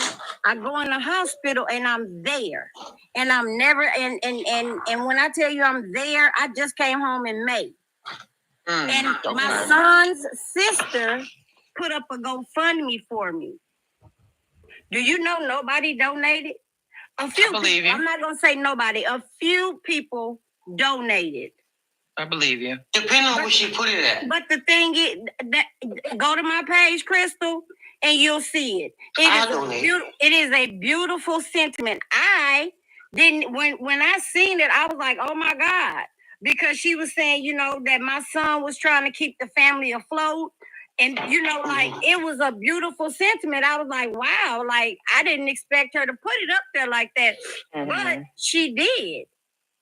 And the people that I thought, and that's the crazy thing about it, the people that I thought would help me, that know my situation, that would say, you know what, let me help you. They didn't. You know who helped me? A friend of mine that I hadn't talked to in almost 20 years. And she went and raised money from people that I don't even know. No, but you know, here's the thing. People sometimes will only support people simply because they are popular. True. If you are not popular, because so the reason, so I'm not gonna hold you. When I first started out on this app, I used to get up here and ask for money. The reason I don't ask for money anymore is because there's too many programs on this app to where I can make money. That's why I don't ask. Me either. I wouldn't. You know, but I was, because I was in some situations where I was in some tough minds. Yeah. Okay. Yeah. But because the app offers so many ways to make money, I don't necessarily see the need to do so, because there's other people who need it more than I do at this point. Yeah. Right. So I really did hate to see it. I really did hate to see it when there were people like you, Lavender, like you said, who really needed that help. But then you got a color redacted woman making up a story about a black woman cussing at her in the store, and she gets all types of thousands donated. Come on now. Her feelings were hurt. Right. Oh, yeah. I really do. And again, like I say, I blame the app to a degree as well, because they won't push the content. Yeah, my video wasn't pushed out. My video wasn't pushed out at all. I pinned it. It wasn't pushed out. I shared it over and over. And I don't think anybody saw the darn video. Mm-mm. No, because you have to be a certain caliber. Because I remember one time, but that's the thing. I have 13,000 followers. I have a couple of viral videos. Like, I'm not the worst TikToker, but that has nothing to do with it, baby. That has nothing to do with it. That has nothing to do with it, because I remember when I was at 13K, I was still getting only 100 to 300 views on my videos. Look, you know what I'm saying? I still have videos that flop, and I have a 250,000 followers, and still get videos that flop. And you know why? Because this app is not designed for. It's not. I mean, the game is rigged. It is, and they're telling you that it's rigged. If you read through the guidelines of the Creative Fund, at this point, they tell you that they reserve the right to cap you, which means they can turn your views up and down and stop paying you at any point during each month. Because what they want to do is they want you to pay for the views. Correct, which I never will. I'm not doing that. I'm not doing that. I never will. Never have. Never will. I pay for my views. I'm sorry. I'm not gonna hold you. I tested the theory once to see if it was worth it. Right. I tested the theory. Right. Yeah. It's not worth it, because I think I paid, because they gave me a promotional coupon, so I used the coupon.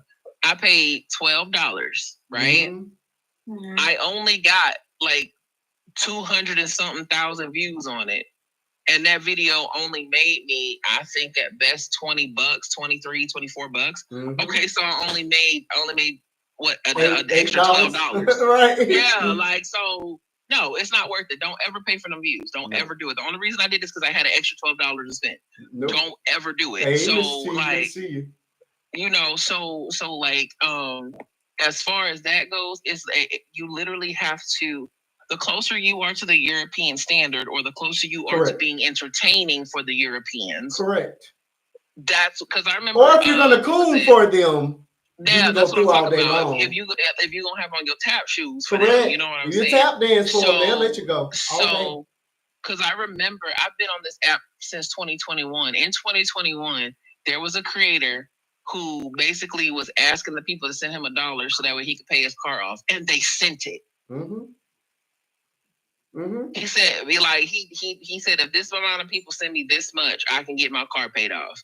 And I'm like, I really wish the people on this app had more sense of a community, because because honestly, as many followers as I got, I could pay off my car if they send me $1. Correct. I could pay off my house if everybody sent me $1. Well, not quite.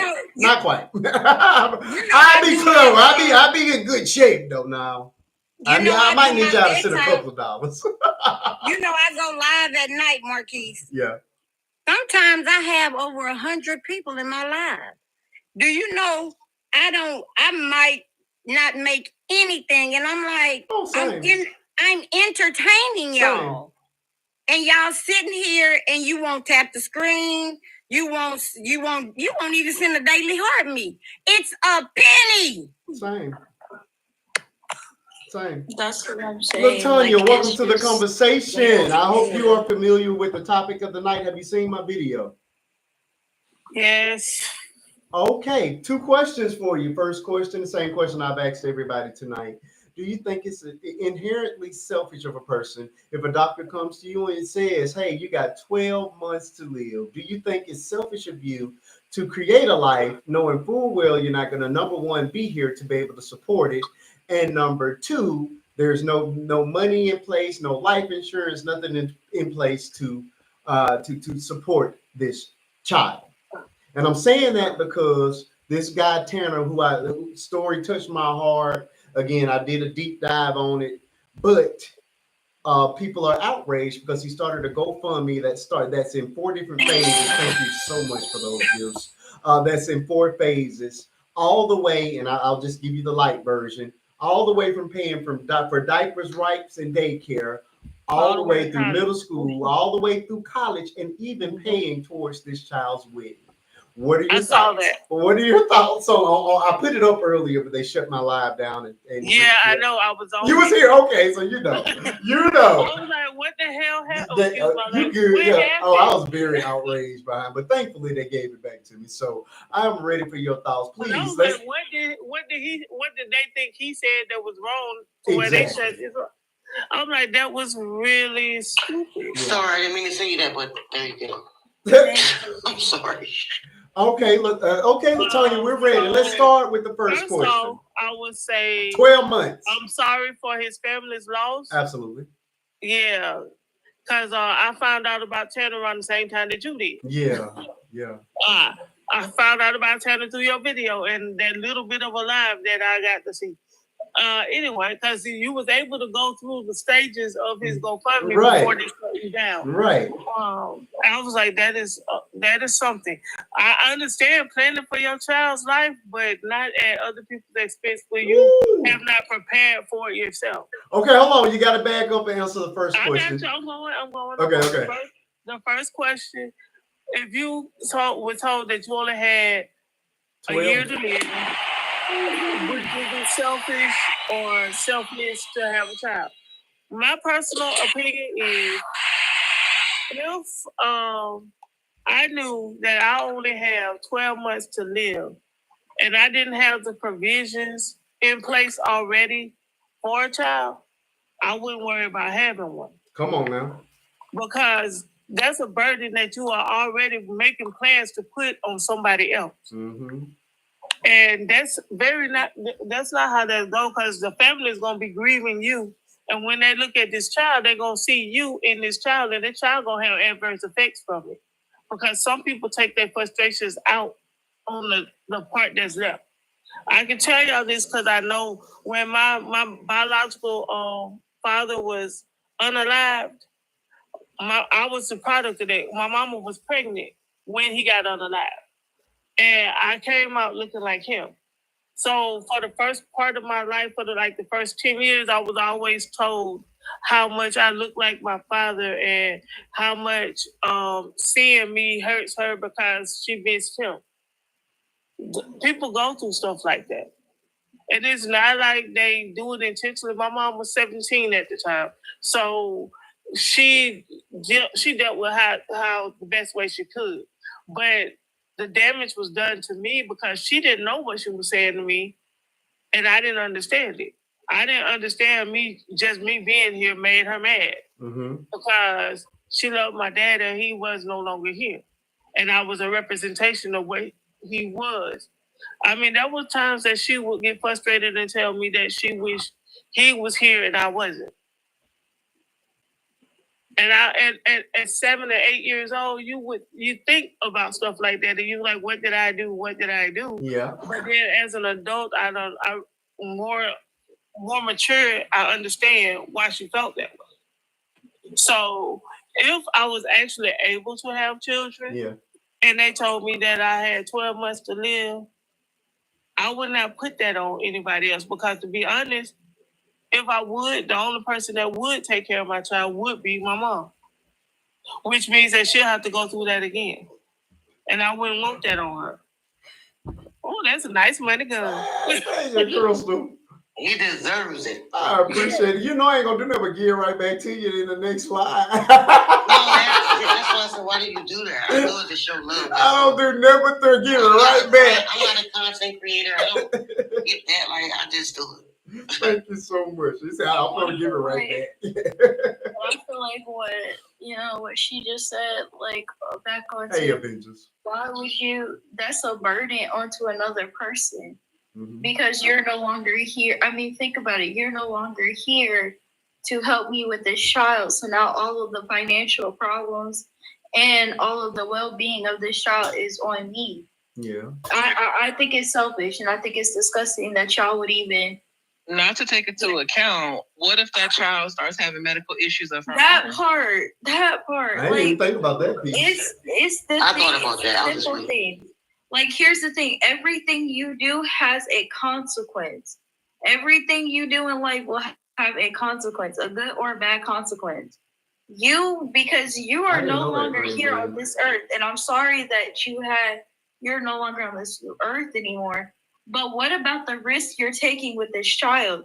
This child can develop medical problems. This child can have health issues that, it costs money. And if you don't have it, why would you bring a child in this world just so that child can struggle in a one-parent household and then be confused?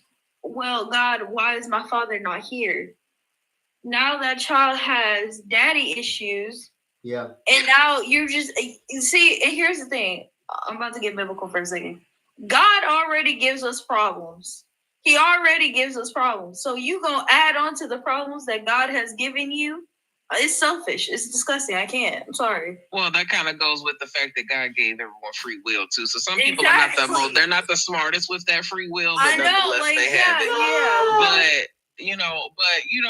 Here's the thing, and Green Bean is making a good point. It is a high risk if a parent had it because my grandmother got diagnosed with breast cancer. Yes, my grandmother got diagnosed with breast cancer last year, and thankfully they got it removed and she's cancer free. But they had to make sure it wasn't her. We had to make sure it wasn't hereditary because if somebody in the family got it, then it's 9 times out of 10 somebody else has it. I didn't know that. Oh yeah, it's definitely. I mean, I knew about diabetes and blood pressure, but I didn't know that. No, cancer can be hereditary. It can definitely be hereditary. My aunt is a 2-time breast cancer survivor, and then my uncle found out he had cancer in 2021. Thanks, Charlotte. Okay, well, thank you all for that information. You guys got me scared now. It's hereditary. I did not know that. Well, my people typically have issues around blood pressure and the sugar, but the sugar, yeah, diabetes, but the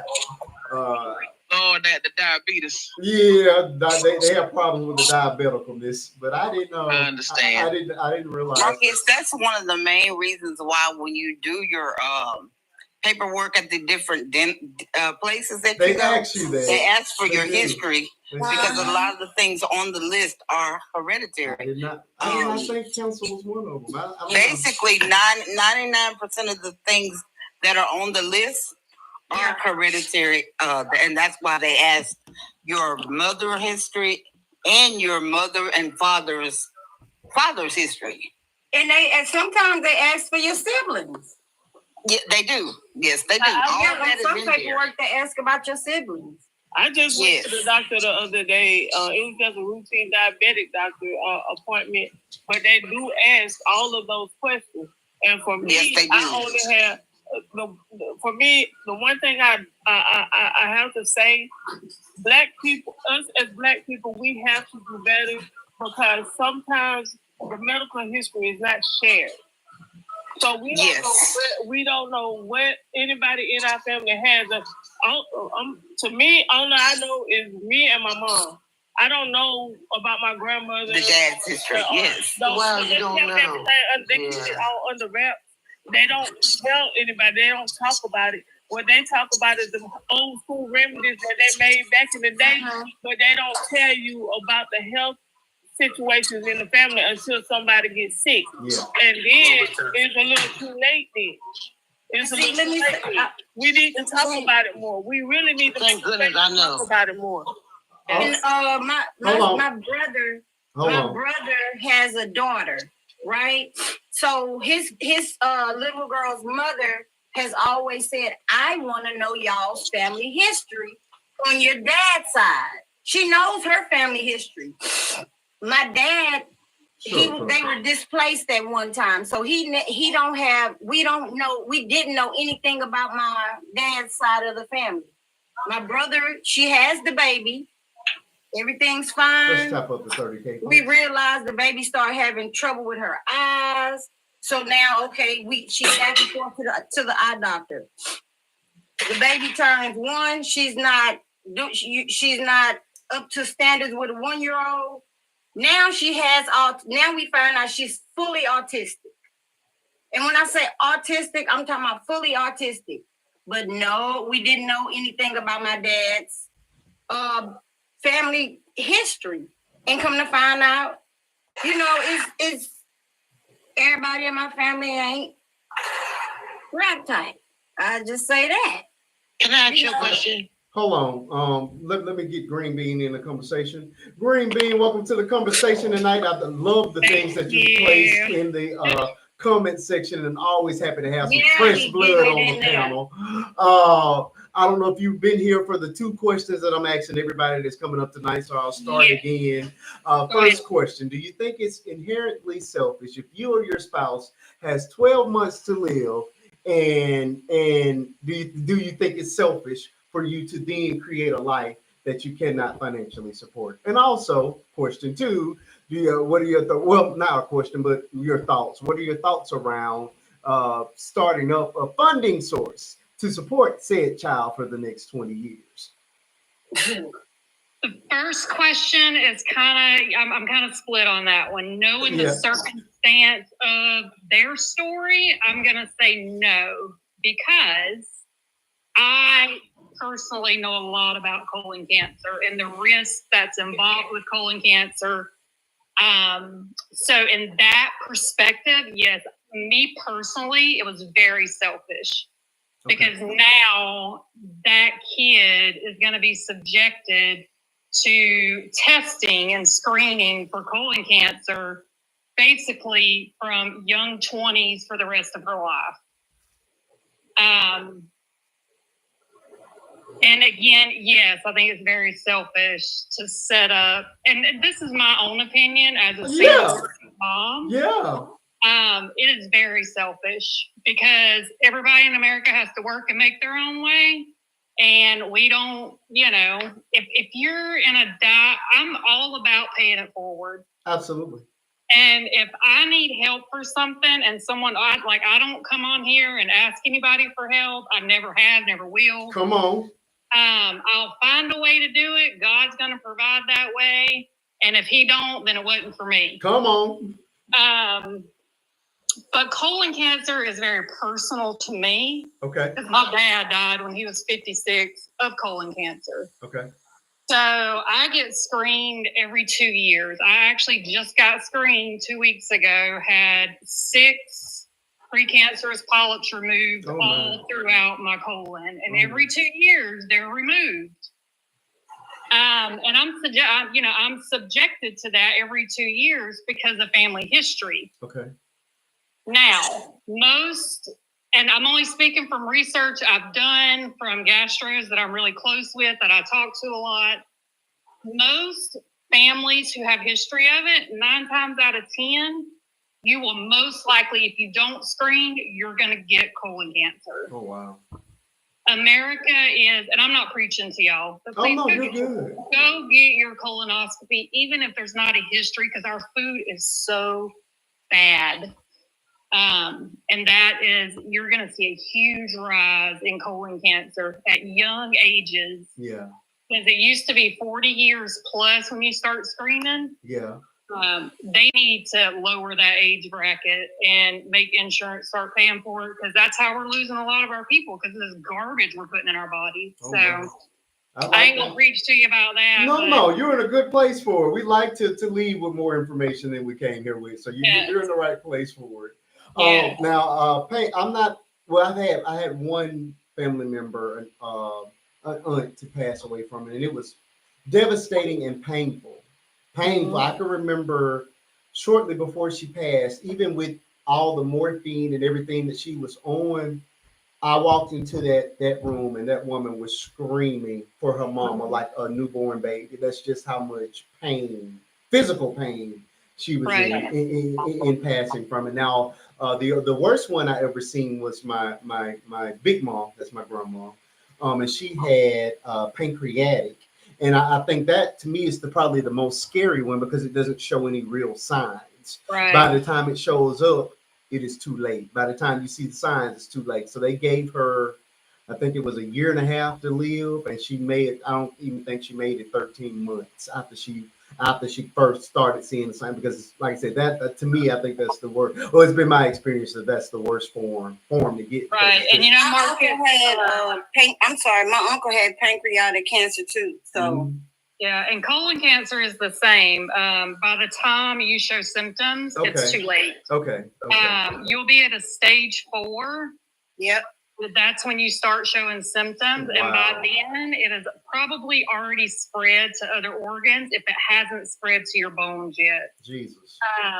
But colon cancer is a very slow-growing cancer. It is very preventable if you get your colonoscopies. And a lot of people don't like doing it because of the prep. But let me tell you, I'd rather be on the toilet crapping my brains out sick as a dog for 12 hours than know that I have to plan my funeral for my 6 children. You know what I mean? Yeah. But yeah, it's a very preventable cancer. It can take 8 to 10 years for it to even to develop to the point that it shows symptoms. Wow. So, you know, from one friend to another, I highly encourage you to get screened. If you're not high risk, they have a blood test that you can take now too. So you don't even have to do a prep. I didn't know that. Green Bean, you said that you'll be on the toilet for 12 hours. I got my colon cancer screening coming up. I'm waiting on my kit in the mail. So what does that do? That's the colon cancer screening, right? No, you go to doctors. You go to doctors to get that done. No, you don't have to, Crystal. That's in your kid in the mail where you. I've seen that on TV. I can explain that. I didn't know that. I had a house call visit. They just gave me one. They just gave me one. In the mail, right? She brought it to my house, and she brought it to my house, and she showed me how to use it. It's got this little paper thing in it that you sit on top of the water, and when you use the bathroom, it's got this little stick thing that you stick in it, and you stick it in a tube and put it back in the box and send it to the school mail. Right. I'm not. Look. Now, Lavender. And look, that's without all the nasty stuff you have to drink and all of that. That's just when you have a movement. Mm-hmm. Wait a minute, you got to drink stuff too? No, if you go to regular colonoscopy, you do. But with Now, this, Lavender, the only thing just about have a the regular kids, a movement. Just have a movement and put that paper in there. Let it float on the water. Do what you do. Take that little stick and stick it in there and stick that stick in a food. That's it. now the only thing with the kid Lavender is it can give a false reading because my doctor had me do it one time after a surgery, and it gave a false reading. So you do have to be careful with the home kits. They are not as accurate as doing it the old-fashioned way. So, Green Bean, what are the screening that you're describing? Is that the one where you actually go into the office for it? Yeah, it's an outpatient procedure. They put you under the whole 9 yards. They basically put this beautiful camera. I always make jokes with them because I have the humor. Like, ask them, do you use like lubrication? Like, how many hairy buttholes do you see during the, you have to make. Have you had yours done? Ma'am? I said, Marquise, have you had yours done? I have not. It's time, Marquise. It's time. Marquise. It's not as bad as they're making it out to be. It's not as bad as they're making it out to be. I thought you had to be. I thought it was over 40. You had to be. Wait, let me make him laugh. Marquise, look. Hold on, when they say you wasn't have about 40, I know that. Look, Marquise, this is what you do. You go ahead and you load up Squid Games, right? You take your medicine and you take your phone in the bathroom and you watch Squid Games. And by the time you're done with every episode, you're done with your medicine and you're good to go. I mean, but hey, my colon gets cleansed every time I drink milk. Marquise, I am very, very lactose intolerant. No, we're not talking about cleansing your colon. I'm going back on you. Let me tell you something that I'm not going to do. Let me tell you what I'm not going to do. What is that? I am not going to rest until I get you to go have a colonoscopy. Thor, have you been? Why? Thor's in the building. I will say you are like when you turn 40 with the breast I thought it was 40. I thought 40 is when you started. How old are you, Marquise? A mammogram, you're supposed to do it by 40. I didn't get mine until 40. I'm just telling you. Mammogram is supposed to be my wife been getting mammogram. It's good to get. My wife been getting one of those every year since we've been here. Actually, nowadays they do it every year now. I'm telling y'all, I was scared. I waited. Wait, so I gotta get a colonoscopy and a mammogram? No, thank you. No, thank you. Mammogram ain't that bad. Thor, have you ever had a colonoscopy, Thor? Mammogram ain't nothing unless you got I really want to do the one where they do the camera because I think it will find more or whatever. It will. I've had a colonoscopy done. You gotta go to the doctor. Like it's in your family, they do all that. I don't know. There's actually. I'm looking at my uncle's face. He's cracking me up. Go ahead, Green Bean. I'm sorry. We got a rowdy bunch tonight. You have there are two different types of polyps that can be in your colon, and there's a sesame polyp, and they lay flat against your colon, and they are the hardest ones to see. And then you have the polyps that grow like mushrooms that are normally and they remove them during the colonoscopy, but those sesame polyps are the hardest ones to see. It almost looks like a clear blister against your colon is what it looks like. So it's so important. And another thing, going back to that, GoFundMe thing. Sure. I was reading the breakdown on it and how they're gonna donate 25% to research. Right. I'm like, why don't you take that and help people who don't have insurance or can't afford to get a colonoscopy and pay for them to get a colonoscopy? There are a lot of doctors who will defer and break down the amount if you're paying. You know what I'm saying? Like, help people heal. I like that. Terry, we know that they ain't gonna find no cure for this stuff. It's a big money maker. I agree. The money is in the treatment, not the cure. Right. Help people to get the colonoscopy if you want to be an advocate for that. Can I say something? Fast of that. Marquis, I just text my uncle because I'm always have to be saying something. My uncle said that if it doesn't like basically run in your family or you don't have any history, age 45 is recommended. That's what I thought. I thought it was later. Yeah. Well, I just texted him. He flew and text back because he works at night. Yeah, I thought it was later. later. Age 45 is recommended for a man. If you don't have like any history in your family and you don't know of any history in your family, it's recommended for a man. And if you do after age 45, your doctor will tell you. But age 45 is recommended for a man. I'm just want to let you know. So I'm good. Y'all leave me alone. Just let you know. You're not, Marcus. Don't talk nothing until it's existed. 45 is the age. But you know what, Marquise? Yeah. I think in all seriousness, yes, you're not 45. But getting tested early prevention is better than is better than waiting. But Ted, let me say this. My uncle had found out he had pancreatic cancer. By the time he found out, he was in stage 4. You know why he said he got tested?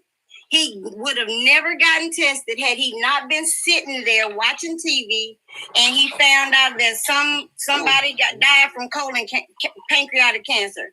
Then he was watching TV. Did he survive? My uncle? Yeah. Right here, right now? Stage 4. Stage 4. That's unheard of. I mean, but let me tell you something. You're right, because it's like no, let me tell you something. They gave my grandma like was it a 3% chance? It was next to nothing with stage 4. I mean, I'm not saying that you're lying. It's just very. Hold on, Crystal. I can send you the video.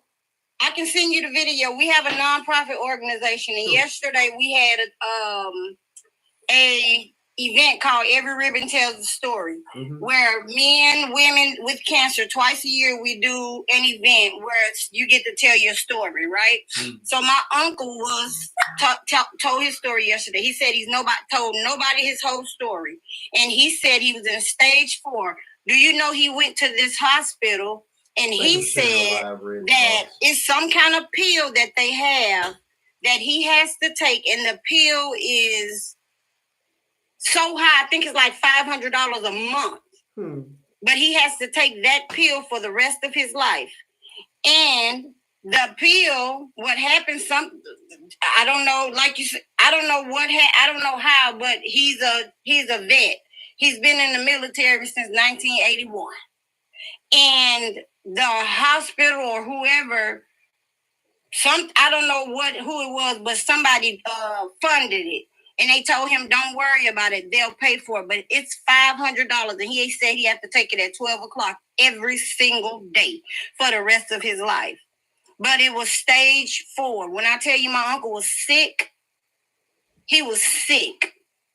It was days that he couldn't even speak. We would call to check on him and he couldn't even speak. Right. So it's not necessarily to say that we're trying to speak anything, brother. It's just I had to have a colonoscopy done about a month ago. Okay. I had to have one done because I'm having a lot of health issues. I just haven't disclosed what they are because we're still trying to figure out what's going on. Okay. Right. So I don't like to share nothing with my supporters until I know exactly what's going on. Absolutely. So, but what happened was I just remember after having my daughter, after every meal, I'm in pain. Yeah. I'm in severe pain after every meal, and then I'm regurgitating what I just ate. I'm having hot flashes, sweaty, all that type of stuff. So I had got referred to the gastroenterologist. Not only did I get an endoscopy, he said we're going to go ahead and do a colonoscopy. So doing that, because I hadn't had my 36th birthday yet, so I was 35 still. Right. So it never hurts to check early. Look, I hear y'all. Green Bean, let me ask this question. Don't you when somebody put something in your head, you start thinking. Right. You're going to be sleep. Green Bean, back to you. Can I say something? I've been trying to be quiet all night. Go ahead. It's 14% of. I guess he looked it up. He said it's 14% that live from stage 4 colon cancer. And they don't live long. Yeah, they could live up to 5. Yeah, it's like 5 years. Yeah, it's not a long time. Most of the time it has Up to spread. 5. Yeah. But yeah, they put you to sleep, and I'm not gonna hold you. That was some of the best sleep I ever got, Brian. I was really mad it was only 30 minutes. I wish it was I've only been under anesthesia once, and that was when I had my wisdom teeth removed. And it was like I closed my eyes, I opened my eyes, so it didn't feel like, it was a lot of time that passed, but it didn't feel like anything. You wasn't groggy after you. And y'all see how I No, talk the to best her? part of it was the laughing gas. Now, I'm not a drug user. I don't drink. I don't smoke. But if they could give me that, I would use it. That felt good. The laughing gas was so much fun. It was so much fun. Marquis. It was fun. You know when they gave it to me, I didn't feel nothing. I was so happy. I'm naturally goofy anyway. High tolerance. So I was laughing. They was like, "We're gonna give you the IV." I'm like, "Go ahead, get it right here." I mean, it was. No. I'm like, if this is what getting high is like, then I understand why people do it. We need one of those TikTok videos to watch him when he out. Okay. Like they did your daughter. Right. You just in them folks office showing out. Showing out. What you saying? Showing out bad, and my wife will have to be here to tell you all the things I said when I came back. But I got to post my video. I have. You're right.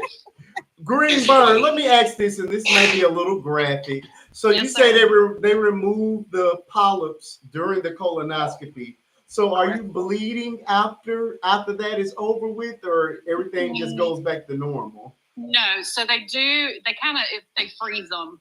And they take them out and they send them off for biopsies to make sure there's no cancer cells in them. Okay. They'll note on your paperwork if you had like any bleeding or anything. That way you're aware of it when you go home.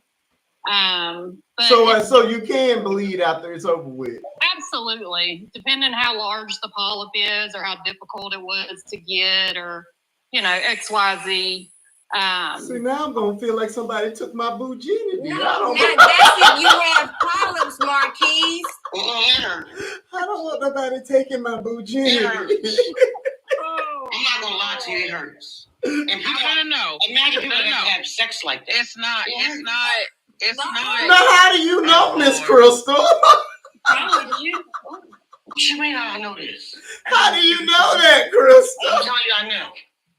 No, okay, so you're not gonna bleed profusely, brother. You're not gonna, unless it was like I'm not saying you're gonna bleed, but it hurts. Like it's a perfume, like if it's a huge polyp, okay, it's gonna be some.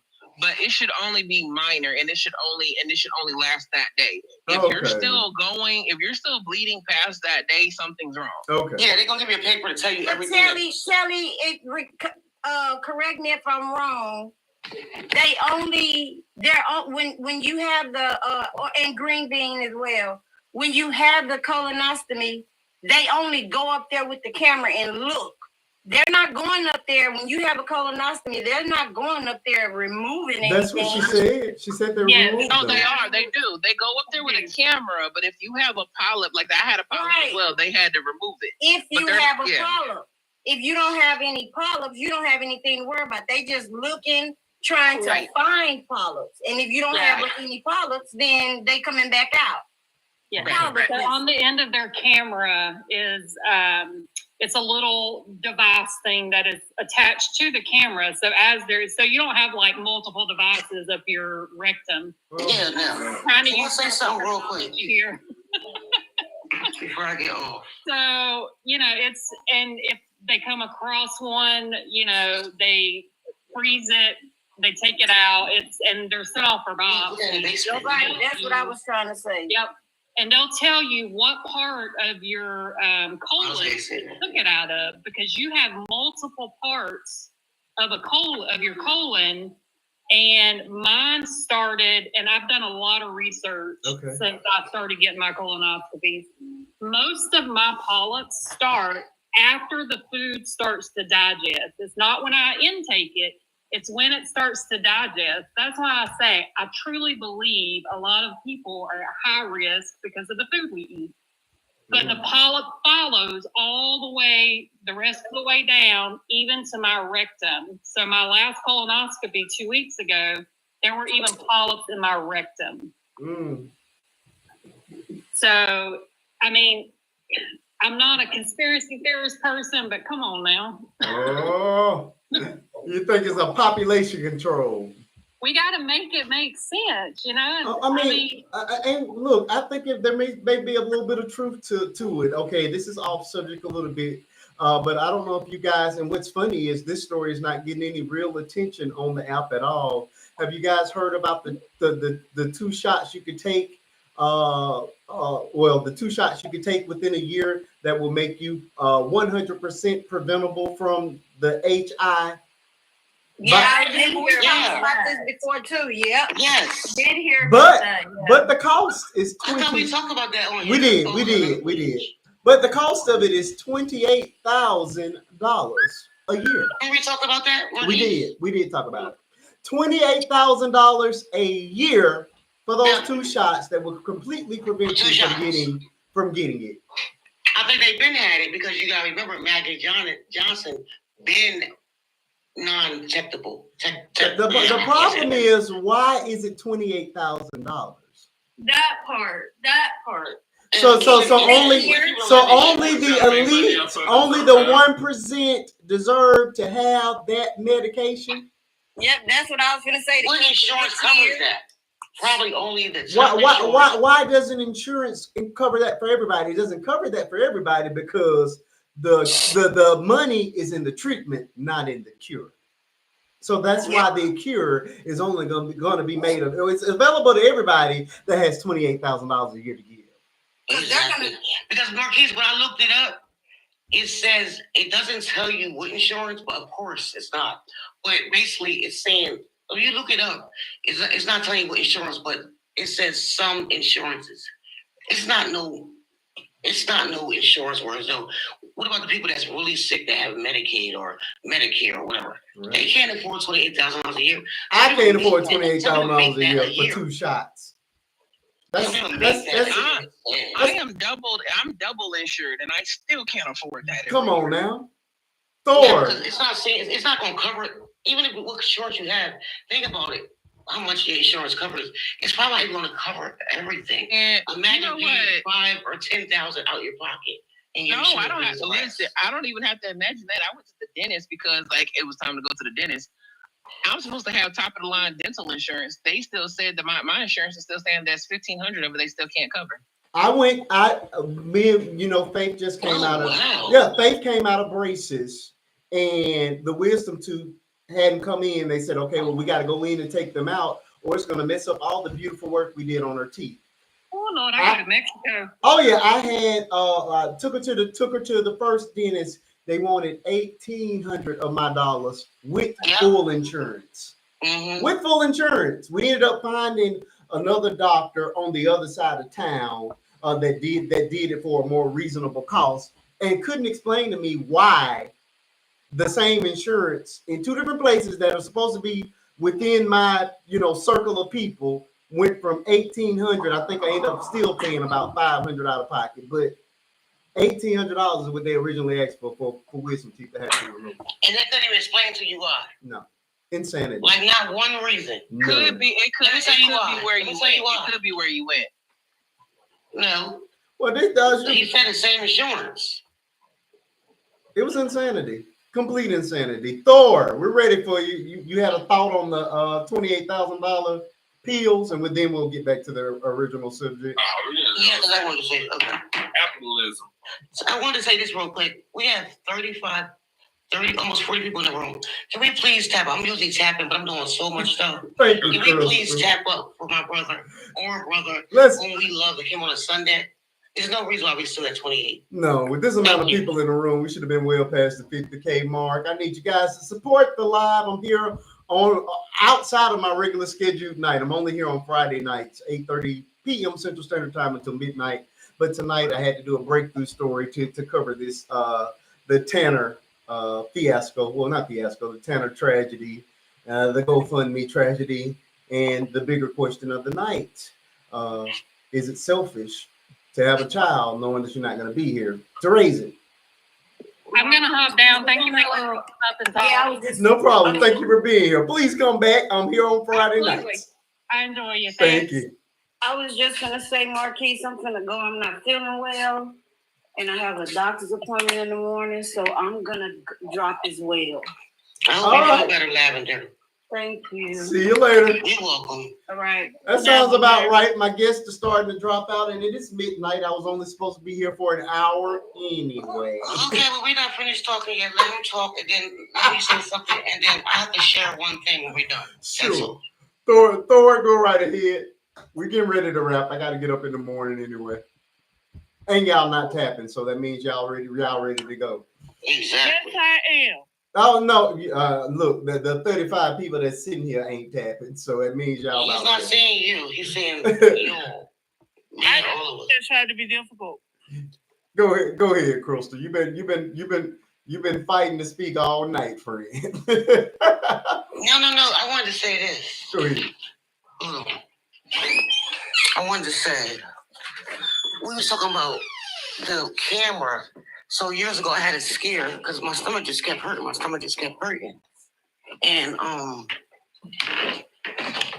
my stomach kept hurting. I had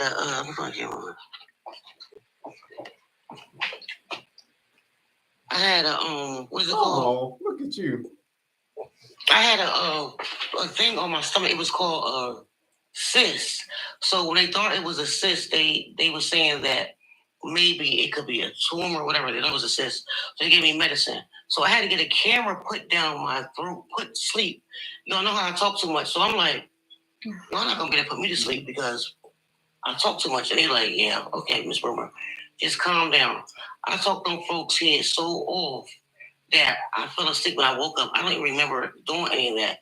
To make the long story short, that they do put a camera down you. So they had to put it down my stomach, take a piece of it to do a biopsy with it. Mm-hmm. So if anything, they take a piece of it. The piece could be like this big. They do a biopsy, but it was a scare for me. So it was 10 years ago. But thank God it wasn't cancer. Yeah. It wasn't cancer. So I thank God for that. Amen to that. Y'all so was scared, I man. wanted to say that so long because I was thinking about how y'all say they got to put the camera. But the other part, y'all know it hurts. Whoever had it, anything going up your butt hurts. I don't care what nobody say. I have friends that do the smecks like that. I would never. I'm just keeping it real, Marquise. I'm keeping it real. I have friends that do the smecks like that. Hey, going number 2 is painful, so I know I couldn't do that voluntarily. Absolutely not. I'm not even lying. Hey, it's off subject, but I'm with you 100% on that. I ain't knocking nobody that love it, but it's a no for me. I don't, but I have friends that do the smecks like that. It's a no so I have a friends group chat, and we talk about exit only. We talk about different things. And I have 3 friends that do the smecks, and they love it. They think it's the best thing ever. Me, I couldn't do it. I just couldn't do it. Well, I don't know. I mean, we ain't got to talk about it, but whatever ladies like that, to each his own. I couldn't do it. I'm not judgmental, but yeah. You not, but I am. So what you got to say about that? I mean, do you think that is cool? I think it wasn't made for that, so why? Oh my God, how are we going down this road? But I didn't go down this road before my turn. Crystal, we are not going down. It is too late at night. We're not going down that road. And then she had the nerve to finally turn on her camera. I know. And then want to take us down this rabbit hole. We have not seen you. We hadn't seen you in forever. I did whole content on YouTube with Marquise. And my friends was going through YouTube one day, found Marquise YouTube and said, who are you on YouTube with talking to? It was me and Marquise one night. Yeah. It was me and Marquise one night. He said, you look pretty today. I said, oh, I don't look pretty every day. My bad. We both be wearing scarves and you need to leave that bonnet off for the duration of the ride. I did not. I mean, I guess bonnets do take away from you. I don't know. Yeah, I just did not realize. I had a bonnet on. Hey, when I had mine on, they said, "Oh, it takes from you." But I'm old. Right. You're funny. I will not be wearing a bonnet on wine after watching the difference. I'll tell you don't wear things on your head, Marquise. I do at night. You have never seen this man come on with a do-rag and a bonnet. Never. You would never this is see a it. woman's do-rag. He too classy. You would never see You it. would We only too see ghetto him for when he it. Well, I wear a woman's do-rag. I don't care what nobody. It's He's actually not attached gonna to a put tragedy, you on, Moniece. Like when Faith is beating him out of his sleep and stuff. I will never forget. I came on here earlier. He said, Mia, he was like, you look so pretty. You got a filter on? No. No. I'm sorry. No. No, So I don't think you should get up because it's like a scarf. It's like a scarf do-rag. But the bonnets, I wouldn't wear it Oh, outside. no problem, Moniece. Yeah, we're talking about Lord. What's You're the talking about name? have you ever had smecks in the butt? No, we are not talking about that. We are talking about Tanner, Tanner and Shay. The tragedy. I'm sorry. Please check that video out. I thought we was Moniece, talking about so you that can after know. I said. You were talking Well, about that. my mom got I on. apologize. Talking about that. Thank you, Thor. She did ask me. She was like, so I know you're not going out of this house with a bonnet on. I said, absolutely not. I learned my lesson the first time I tried to do it to the airport. This show is just so out of control, Lord Jesus. You tried to do what? That Hold on. bonnet right off my head. Let me get my glasses. I can't see. You don't have to put them on. We're about to end this thing. Y'all have gone too far. I didn't do anything. I was trying to read the comments. She's the one that was talking. Green Bean, I apologize. Came on here with her. We were talking about people having children. She's the one that brought up snacks. I don't know why she went there. She went down that road. At first, I'm uncomfortable with the word hole right now. She said your butthole. I don't know where she. That's your friend. That's I love Crystal. I just don't know. Uncle Marquise, you're supposed to be an influencer, and you're not influencing, right? No. So one night, can we have a snack stop? On the Christian platform, really? I mean, well, technically, God makes it. So as long as it's going to be a mature conversation. She's smoking. No, I'm not. Oh, well, you better stop because it's going to flag the live. Oh, that's the incense. Oh, yeah, don't do that. Okay. Don't do that. I'm not. We know you're not, but it's going to, I'm not a smoker. They're not gonna know. Oh, okay. So what? Okay, we're getting ready to end this live. I want you guys to go and check this video out because this show is going off. He don't know what to do with himself, y'all. He nervous. Okay, but Crystal, Friday night show is loading again. I'm open to. Oh Lord, Crystal, they want you put out. See, Crystal content contains things that some may find uncomfortable. If they remain in your live will be unavailable. Crystal. They gotta remove you, Crystal. See, it's time to go. It's time to go. They about to shut me down again because Crystal. It was an incident. It'll be fun. Well, I only go live when they tell me to go live because they actually told me to go live tonight. You go live Thursday? No, I don't plan on. I never plan on going live. Oh. Yeah, I only go live on Friday. You know what? One day you just gotta go live just to be on live so we can just talk. Well, I go live if a video pops or if it, like this video popped. So when videos pop, then I'll come live. But if it's just my regular old stuff, then I just wait until Friday. If it's something that people are really into or really, really interested in, then I will make an exception and come up. But why don't you just go live just to talk? What do you call this, friend? There's your niece. I call this a live where we talk, but Crystal, they won't let you back up. They're gonna shut my live down if I let you back up. They sent me TikTok sent me a notification. The thing is, though, it's like how people just go live just to go live, no topic. No, I'm always a very purpose-driven individual. So you want me to just come up here and just shoot the breeze with nothing in mind? I don't know about that, Mia. That's not my style. You're funny. That is not my style. Y'all, he cracked me up talking about somebody said you need to interview me. I said, no, you can't come back up, Crystal. They just told they sent me the notification. If Crystal remains on the live, your live will be shut down because of what you did. I told you you can't make the app think you're doing things that you're not doing. They don't know the difference between an instant and something other than that. Not my fault, friend. I'm sorry. But you'll be first up on Friday. Are we going live Friday? Friday is 4th of July. I guess, I don't know. We ain't celebrating it. We ain't got nothing to celebrate. I'll be here because I don't celebrate the 4th of July anyway. That's why. I'm not necessarily celebrating. He gonna be with his kids. But I do try to barbecue and cook that day though. Well, Bishop gonna want to do some firecrackers. We ain't doing that. Don't do Bishop like that. Bishop. Bray says she'll be at work, so it looks like y'all don't care about coming because I can move Friday show to Thursday since the 4th is a holiday, so I can. Yeah, that's why I said why don't you go Thursday? I can go Thursday. I'll come up Thursday. I'll try to put out a notification that I'm moving. I'll move it to Thursday so y'all can enjoy your weekend.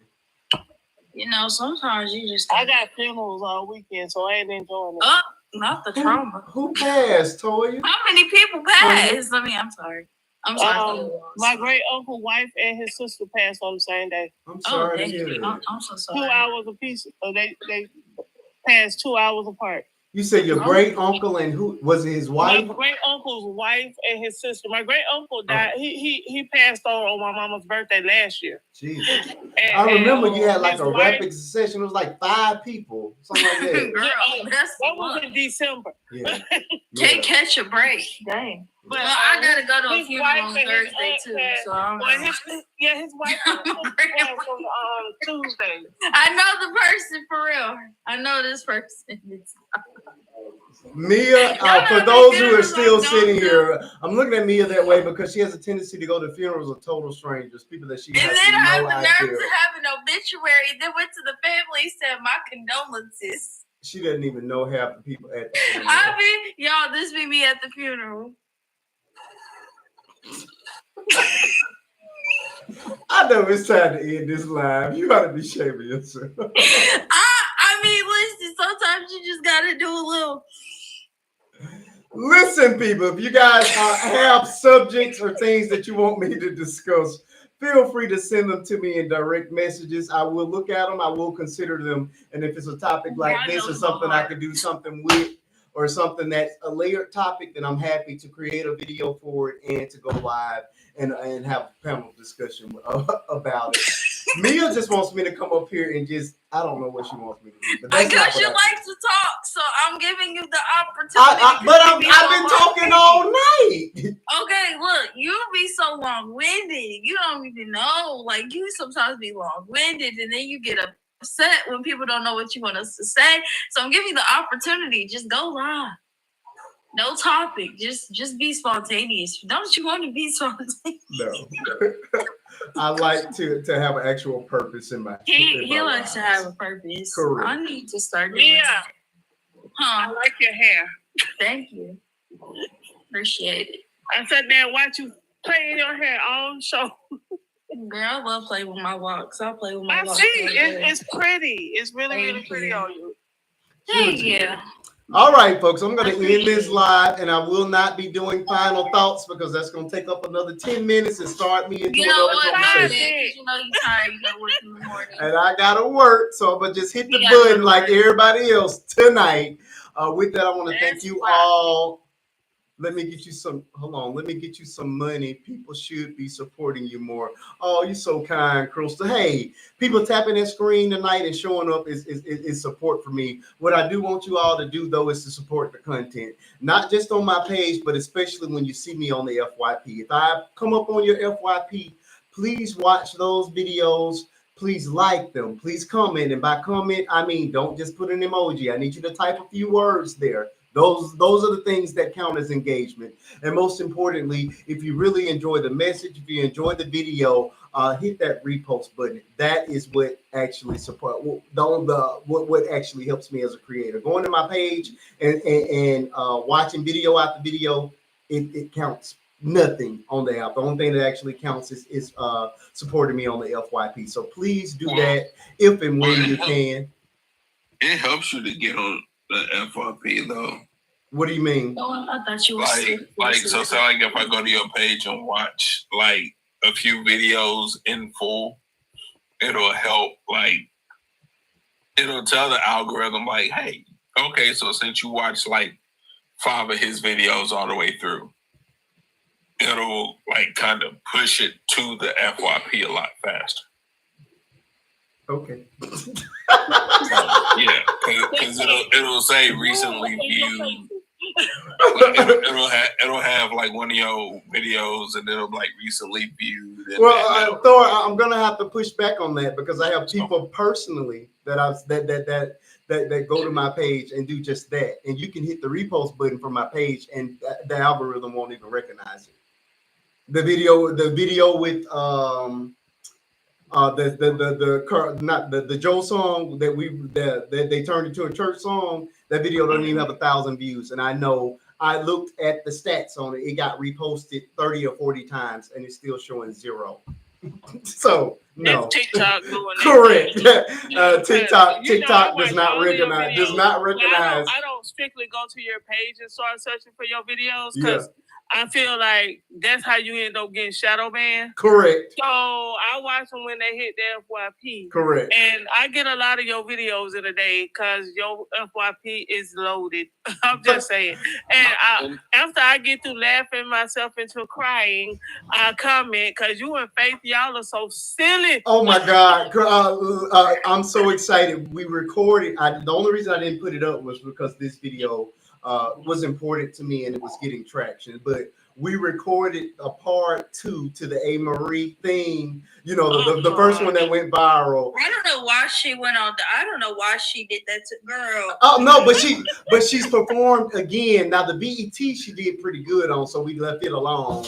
But she's performed since she then. redeeming herself off of, and she did the whole thing a cappella. Oh my God! So me and Faith took it on, and I'm done editing. It's ready to go. So I'll likely put it up sometime tomorrow. If you love the first one, you're really gonna like the second one. But we just got through doing it. Look at Crystal's comment. You were really scared to bring me back up. Nothing gonna happen. People are requesting me to come. The one before that. Some people come up just to have a conversation and they give their panel to bring up the topic. I'm not doing that. I'm not doing it.